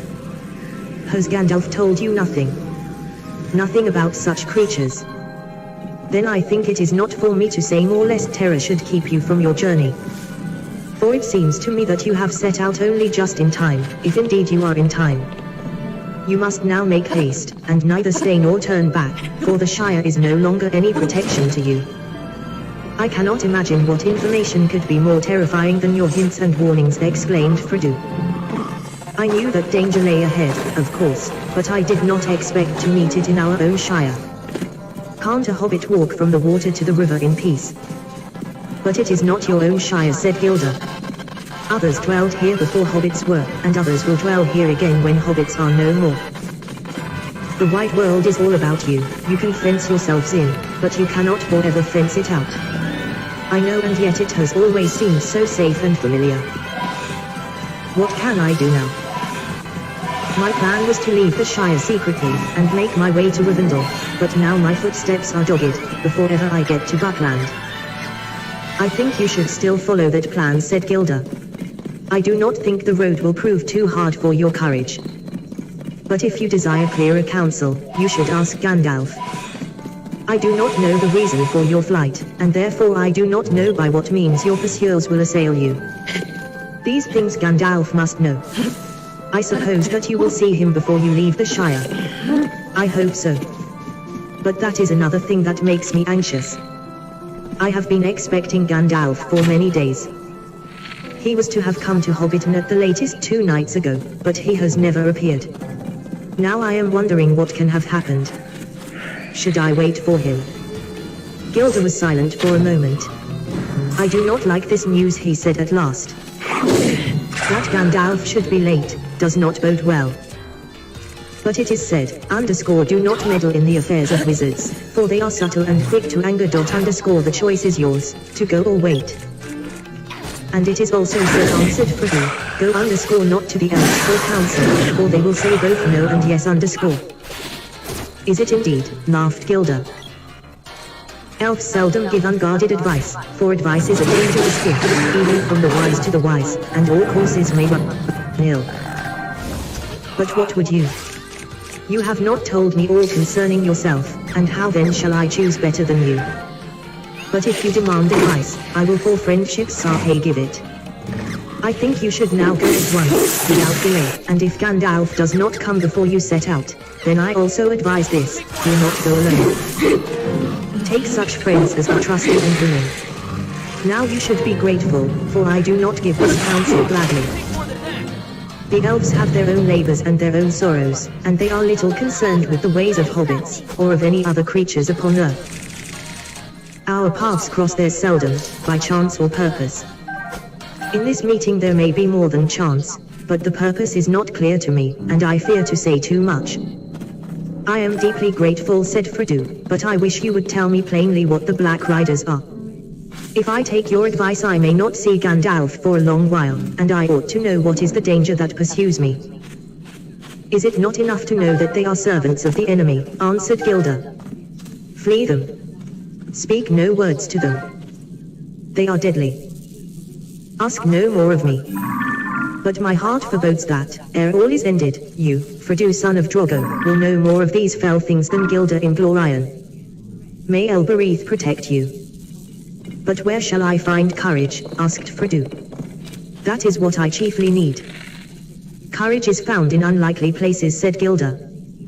Be of good hope. Sleep now.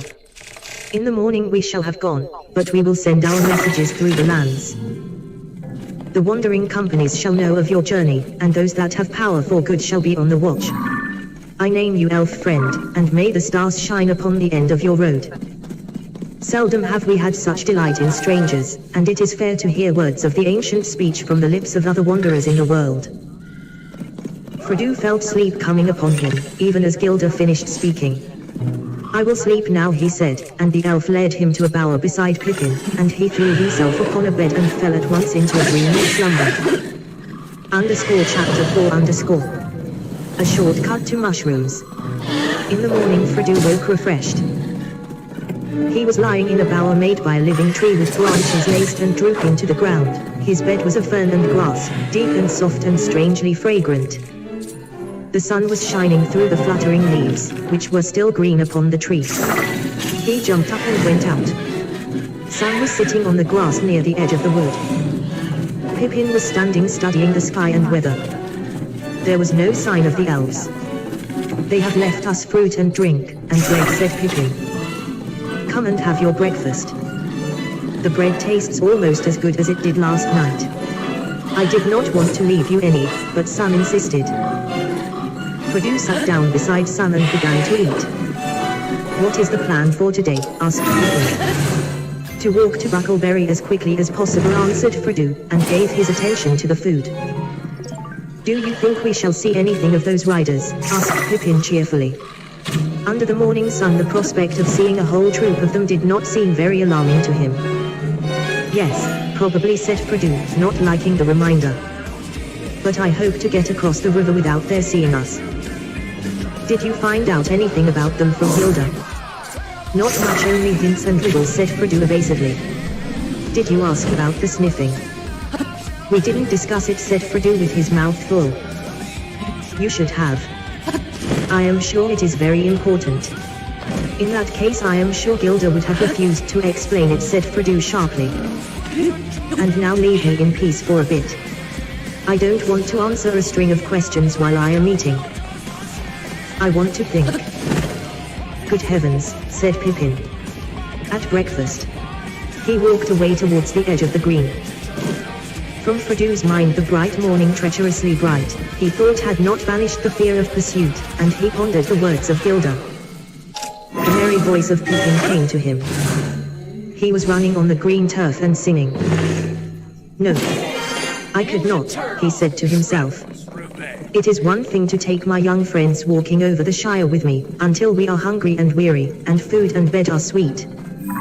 To take them into exile, where hunger and weariness may have no cure, is quite another even if they are willing to come. The inheritance is mine alone. I don't think I ought even to take Sam. He looked at Sam Gamgee, and discovered that Sam was watching him.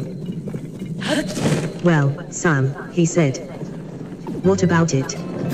I am leaving the Shire as soon as ever I can. In fact, I have made up my mind now not even to wait a day at Crick Hollow, if it can be helped. Very good, sir. You still mean to come with me? I do. It is going to be very dangerous, Sam. It is already dangerous. Most likely neither of us will come back. If you don't come back, sir, then I shan't, that's certain, said Sam. Underscore don't you leave him, underscore they said to me. Underscore leave him, underscore I said. Underscore I never mean to. I am going with him, if he climbs to the moon, and if any of those black rulers try to stop him, they'll have Sam Gamgee to reckon with, underscore I said. They laughed. Who are underscore they underscore and what are you talking about? The elves, sir. We had some talk last night, and they seemed to know you were going away, so I didn't see the use of denying it. Wonderful folk, elves, sir. Wonderful. They are, said Fredou. Do you like them still, now you have had a closer view? They seem a bit above my likes and dislikes, so to speak, answered Sam slowly. It don't seem to matter what I think about them. They are quite different from what I expected, so old and young, and so gay and sad, as it were. Fredou looked at Sam rather startled, half expecting to see some outward sign of the odd change that seemed to have come over him. It did not sound like the voice of the old Sam Gamgee that he thought he knew. But it looked like the old Sam Gamgee sitting there, except that his face was unusually thoughtful. Do you feel any need to leave the Shire now that your wish to see them has come true already? He asked. Yes, sir. I don't know how to say it, but after last night I feel different. I seem to see ahead, in a kind of way. I know we are going to take a very long road, into darkness, but I know I can't turn back. It isn't to see elves now, nor dragons, nor mountains, that I want. I don't rightly know what I want, but I have something to do before the end, and it lies ahead, not in the Shire. I must see it through, sir, if you understand me. I don't altogether. But I understand that Gandalf chose me a good companion. I am content. We will go together. Fredou finished his breakfast in silence. Then standing up he looked over the land ahead, and called to Pippin. All ready to start, he said as Pippin ran up. We must be getting off at once. We slept late, and there are a good many miles to go. Underscore you underscore slept late, you mean, said Pippin. I was up long before, and we are only waiting for you to finish eating and thinking. I have finished both now. And I am going to make for Buckleberry Ferry as quickly as possible. I am not going out of the way, back to the road we left last night. I am going to cut straight across country from here. Then you are going to fly, said Pippin. You won't cut straight on foot anywhere in this country. We can cut straighter than the road anyway, answered Fredou. The ferry is east from Woodfall, but the hard road curves away to the left. You can see a bend of it away north over there. It goes round the north end of the Marish so as to strike the causeway from the bridge above Stock. But that is miles out of the way. We could save a quarter of the distance if we made a line for the ferry from where we stand. Underscore shortcuts make long delays, underscore argued Pippin. The country is rough round here, and there are bogs and all kinds of difficulties down in the Marish. I know the land in these parts. And if you are worrying about black riders, I can't see that it is any worse meeting them on a road than in a wood or a field. It is less easy to find people in the woods and fields, answered Fredou. And if you are supposed to be on the road, there is some chance that you will be looked for on the road and not off it. All right, said Pippin. I will follow you into every bog and ditch. But it is hard. I had counted on passing the _golden perch _ at stock before sundown. The best beer in the East Farthing, or used to be. It is a long time since I tasted it. That settles it, said Fredo. Shortcuts make delays, but inns make longer ones. At all costs we must keep you away from the _golden perch _ We want to get to Buckleberry before dark. What do you say, Sam? I will go along with you, Mr. Fredo, said Sam, in spite of private misgiving and a deep regret for the best beer in the East Farthing. Then if we are going to toil through bog and briar, let's go now, said Pippin. It was already nearly as hot as it had been the day before, but clouds were beginning to come up from the west. It looked likely to turn to rain. The hobbits scrambled down a steep green bank and plunged into the thick trees below. Their course had been chosen to leave Wood Hall to their left, and to cut slanting through the woods that clustered along the eastern side of the hills, until they reached the flats beyond. Then they could make straight for the ferry over country that was open, except for a few ditches and fences. Fredo reckoned they had 18 miles to go in a straight line. He soon found that the thicket was closer and more tangled than it had appeared. There were no paths in the undergrowth, and they did not get on very fast. When they had struggled to the bottom of the bank, they found a stream running down from the hills behind in a deeply dug bed with steep slippery sides overhung with brambles. Most inconveniently it cut across the line they had chosen. They could not jump over it, nor indeed get across it at all without getting wet, scratched, and muddy. They halted, wondering what to do. First check, said Pippin, smiling grimly. Sam Gamgee looked back. Through an opening in the trees he caught a glimpse of the top of the green bank from which they had climbed down. Look, he said, clutching Fredo by the arm. They all looked, and on the edge high above them they saw against the sky a horse standing. Beside it stooped a black figure. They at once gave up any idea of going back. Fredo led the way, and plunged quickly into the thick bushes beside the stream. Phew, he said to Pippin. We were both right. The shortcut has gone crooked already, but we got under cover only just in time. You've got sharp ears, Sam, can you hear anything coming? They stood still, almost holding their breath as they listened, but there was no sound of pursuit. I don't fancy he would try bringing his horse down that bank, said Sam. But I guess he knows we came down it. We had better be going on. Going on was not altogether easy. They had packs to carry, and the bushes and brambles were reluctant to let them through. They were cut off from the wind by the ridge behind, and the air was still and stuffy. When they forced their way at last into more open ground, they were hot and tired and very scratched, and they were also no longer certain of the direction in which they were going. The banks of the stream sank, as it reached the levels and became broader and shallower, wandering off towards the Marish and the river. Why, this is the Stock Brook, said Pippin. If we are going to try and get back onto our course, we must cross at once on their right. They waded the stream, and hurried over a wide open space, rush-grown and treeless, on the further side. Beyond that they came again to a belt of trees, tall oaks, for the most part, with here and there an elm tree or an ash. The ground was fairly level, and there was little undergrowth, but the trees were too close for them to see far ahead. The leaves blew upwards in sudden gusts of wind, and spots of rain began to fall from the overcast sky. Then the wind died away and the rain came streaming down. They trudged along as fast as they could, over patches of grass, and through thick drifts of old leaves, and all about them the rain pattered and trickled. They did not talk, but kept glancing back, and from side to side. After half an hour Pippin said, I hope we have not turned too much towards the south, and are not walking longwise through this wood. It is not a very broad belt, I should have said no more than a mile at the widest, and we ought to have been through it by now. It is no good our starting to go in zigzags, said Fredo. That won't mend matters. Let us keep on as we are going. I am not sure that I want to come out into the open yet. They went on for perhaps another couple of miles. Then the sun gleamed out of ragged clouds again and the rain lessened.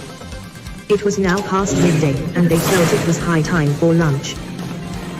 They halted under an elm tree. Its leaves, though fast turning yellow, were still thick, and the ground at its feel was fairly dry and sheltered.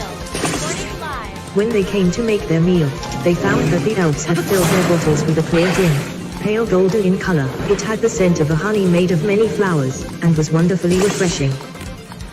Very soon they were laughing, and snapping their fingers at Rain, and at Black Riders. The last few miles, they felt, would soon be behind them.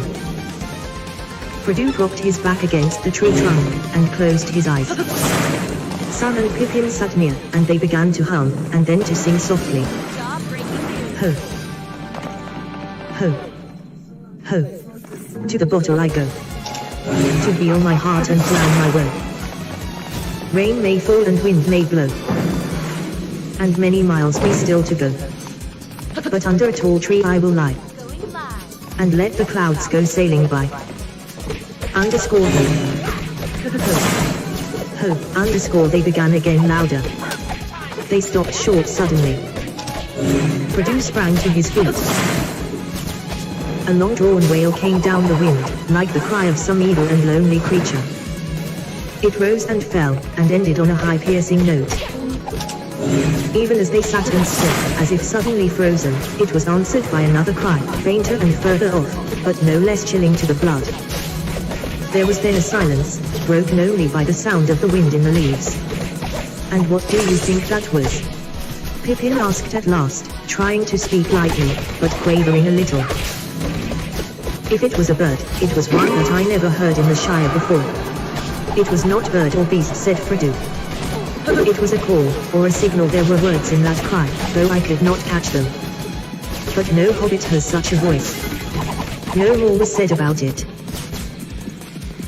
They were all thinking of the riders, but no one spoke of them. They were now reluctant either to stay or go on, but sooner or later they had got to get across the open country to the ferry, and it was best to go sooner and in daylight.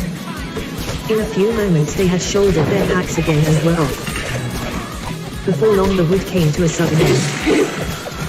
White grasslands stretched before them. They now saw that they had, in fact, turned too much to the south. Away over the flats they could glimpse the low hill of Buckleberry across the river, but it was now to the left. Creeping cautiously out from the edge of the trees, they set off across the open as quickly as they could. At first they felt afraid, away from the shelter of the wood. Far back behind them stood the high place where they had breakfasted. Fredu half expected to see the small distant figure of a horseman on the ridge dark against the sky, but there was no sign of one. The sun escaping from the breaking clouds, as it sank towards the hills they had left, was now shining brightly again. Their fear left them, though they still felt uneasy. But the land became steadily more tame and well-ordered. Soon they came into well-tended fields and meadows. There were hedges and gates and dikes for drainage. Everything seemed quiet and peaceful, just an ordinary corner of the Shire. Their spirits rose with every step. The line of the river grew nearer, and the Black Riders began to seem like phantoms of the woods now left far behind. They passed along the edge of a huge turnip field, and came to a stout gate. Beyond it a rutted lane ran between low well-laid hedges towards a distant clump of trees. Pippin stopped. I know these fields and this gate, he said. This is Van Furlong, old Farmer Maggot's land. That's his farm away there in the trees. One trouble after another, said Fredu, looking nearly as much alarmed as if Pippin had declared the lane was the slot leading to a dragon's den. The others looked at him in surprise. What's wrong with old Maggot? Asked Pippin. He's a good friend to all the Brandybucks. Of course he's a terror to trespassers, and keeps ferocious dogs, but after all, folk down here are near the border and have to be more on their guard. I know, said Fredu. But all the same, he added with a shamefaced laugh, I am terrified of him and his dogs. I have avoided his farm for years and years. He caught me several times trespassing after mushrooms, when I was a youngster at Brandy Hall. On the last occasion he beat me, and then took me and showed me to his dogs. See, lads, he said, next time this young varmint sets foot on my land, you can eat him. Now see him off. They chased me all the way to the ferry. I have never got over the fright, though I dare say the beasts knew their business and would not really have touched me. Pippin laughed. Well, it's time you made it up. Especially if you are coming back to live in Buckland. Old Maggot is really a stout fellow if you leave his mushrooms alone. Let's get into the lane and then we shan't be trespassing. If we meet him, I'll do the talking. He is a friend of Mary's, and I used to come here with him a good deal at one time. They went along the lane, until they saw the thatched roofs of a large house and farm buildings peeking out among the trees ahead. The maggots, and the Puddifuts of stock, and most of the inhabitants of the Marish, were house dwellers, and this farm was stoutly built of brick and had a high wall all round it. There was a white wooden gate opening out of the wall into the lane. Suddenly as they drew nearer, a terrific baying and barking broke out, and a loud voice was heard shouting, "Grip! Fang! Wolf! Come on, lads!" Perdue and Sam stopped dead, but Pippin walked on a few paces. The gate opened and 3 huge dogs came pelting out into the lane, and dashed towards the travelers, barking fiercely. They took no notice of Pippin, but Sam shrank against the wall, while 2 wolfish-looking dogs sniffed at him suspiciously, and snarled if he moved. The largest and most ferocious of the 3 halted in front of Perdue, bristling and growling. Through the gate there now appeared a broad, thick-set hobbit with a round red face. "Hello. Hello. And who may you be, and what may you be wanting?" he asked. "Good afternoon, Mr. Maggot," said Pippin. The farmer looked at him closely. "Well, if it isn't Master Pippin Mr. Peregrine Took, I should say," he cried, changing from a scowl to a grin. "It's a long time since I saw you round here. It's lucky for you that I know you. I was just going out to set my dogs on any strangers. There are some funny things going on today. Of course, we do get queer folk wandering in these parts at times. Too near the river," he said, shaking his head. "But this fellow was the most outlandish I have ever set eyes on. He won't cross my land without leave a second time, not if I can stop it." "What fellow do you mean?" asked Pippin. "Then you haven't seen him," said the farmer. "He went up the lane towards the causeway not a long while back. He was a funny customer and asking funny questions. But perhaps you'll come along inside, and we'll pass the news more comfortable. I've a drop of good ale on tap, if you and your friends are willing, Mr. Took." It seemed plain that the farmer would tell them more, if allowed to do it in his own time and fashion, so they all accepted the invitation. "What about the dogs?" asked Perdue anxiously. The farmer laughed. "They won't harm you, not unless I tell them to. Here, Grip. Fang. Heel," he cried. "Heel, Wolf." To the relief of Perdue and Sam, the dogs walked away and let them go free. Pippin introduced the other 2 to the farmer. "Mr. Perdue Baggins," he said. "You may not remember him, but he used to live at Brandy Hall." At the name Baggins the farmer started, and gave Perdue a sharp glance. For a moment Perdue thought that the memory of stolen mushrooms had been aroused, and that the dogs would be told to see him off. But Farmer Maggot took him by the arm. "Well, if that isn't queerer than ever," he exclaimed. "Mr. Baggins, is it? Come inside. We must have a talk." They went into the farmer's kitchen, and sat by the wide fireplace. Mrs. Maggot brought out beer in a huge jug, and filled 4 large mugs. It was a good brew, and Pippin found himself more than compensated for missing the _golden perch. Sam sipped his beer suspiciously. He had a natural mistrust of the inhabitants of other parts of the Shire, and also he was not disposed to be quick friends with anyone who had beaten his master, however long ago. After a few remarks about the weather and the agricultural prospects, which were no worse than usual, Farmer Maggot put down his mug and looked at them all in turn. "Now, Mr. Peregrine," he said, "where might you be coming from, and where might you be going to? Were you coming to visit me? For, if so, you had gone past my gate without my seeing you." "Well, no," answered Pippin. "To tell you the truth, since you have guessed it, we got into the lane from the other end. We had come over your fields." But that was quite by accident. We lost our way in the woods, back near Woodhall, trying to take a shortcut to the ferry. If you were in a hurry, the road would have served you better, said the farmer. But I wasn't worrying about that. You have leave to walk over my land, if you have a mind, Mr. Peregrine. And you, Mr. Baggins, though I dare say you still like mushrooms. He laughed. Ah yes, I recognized the name. I recollect the time when young Fredo Baggins was one of the worst young rascals of Buckland. But it wasn't mushrooms I was thinking of. I had just heard the name Baggins before you turned up. What do you think that funny customer asked me? They waited anxiously for him to go on. Well, the farmer continued, approaching his point with slow relish. He came riding on a big black horse in at the gate, which happened to be open, and right up to my door. All black he was himself, too, and cloaked and pulled up, as if he did not want to be known. Now what in the Shire can he want? I thought to myself. We don't see many of the big folk over the border.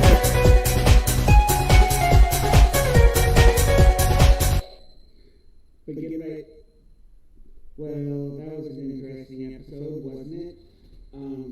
Begin by simply listening. Slow down, see just how peaceful today can be. Thanks so much for swinging by. Catch you guys on the flip side. Good night.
Thank you.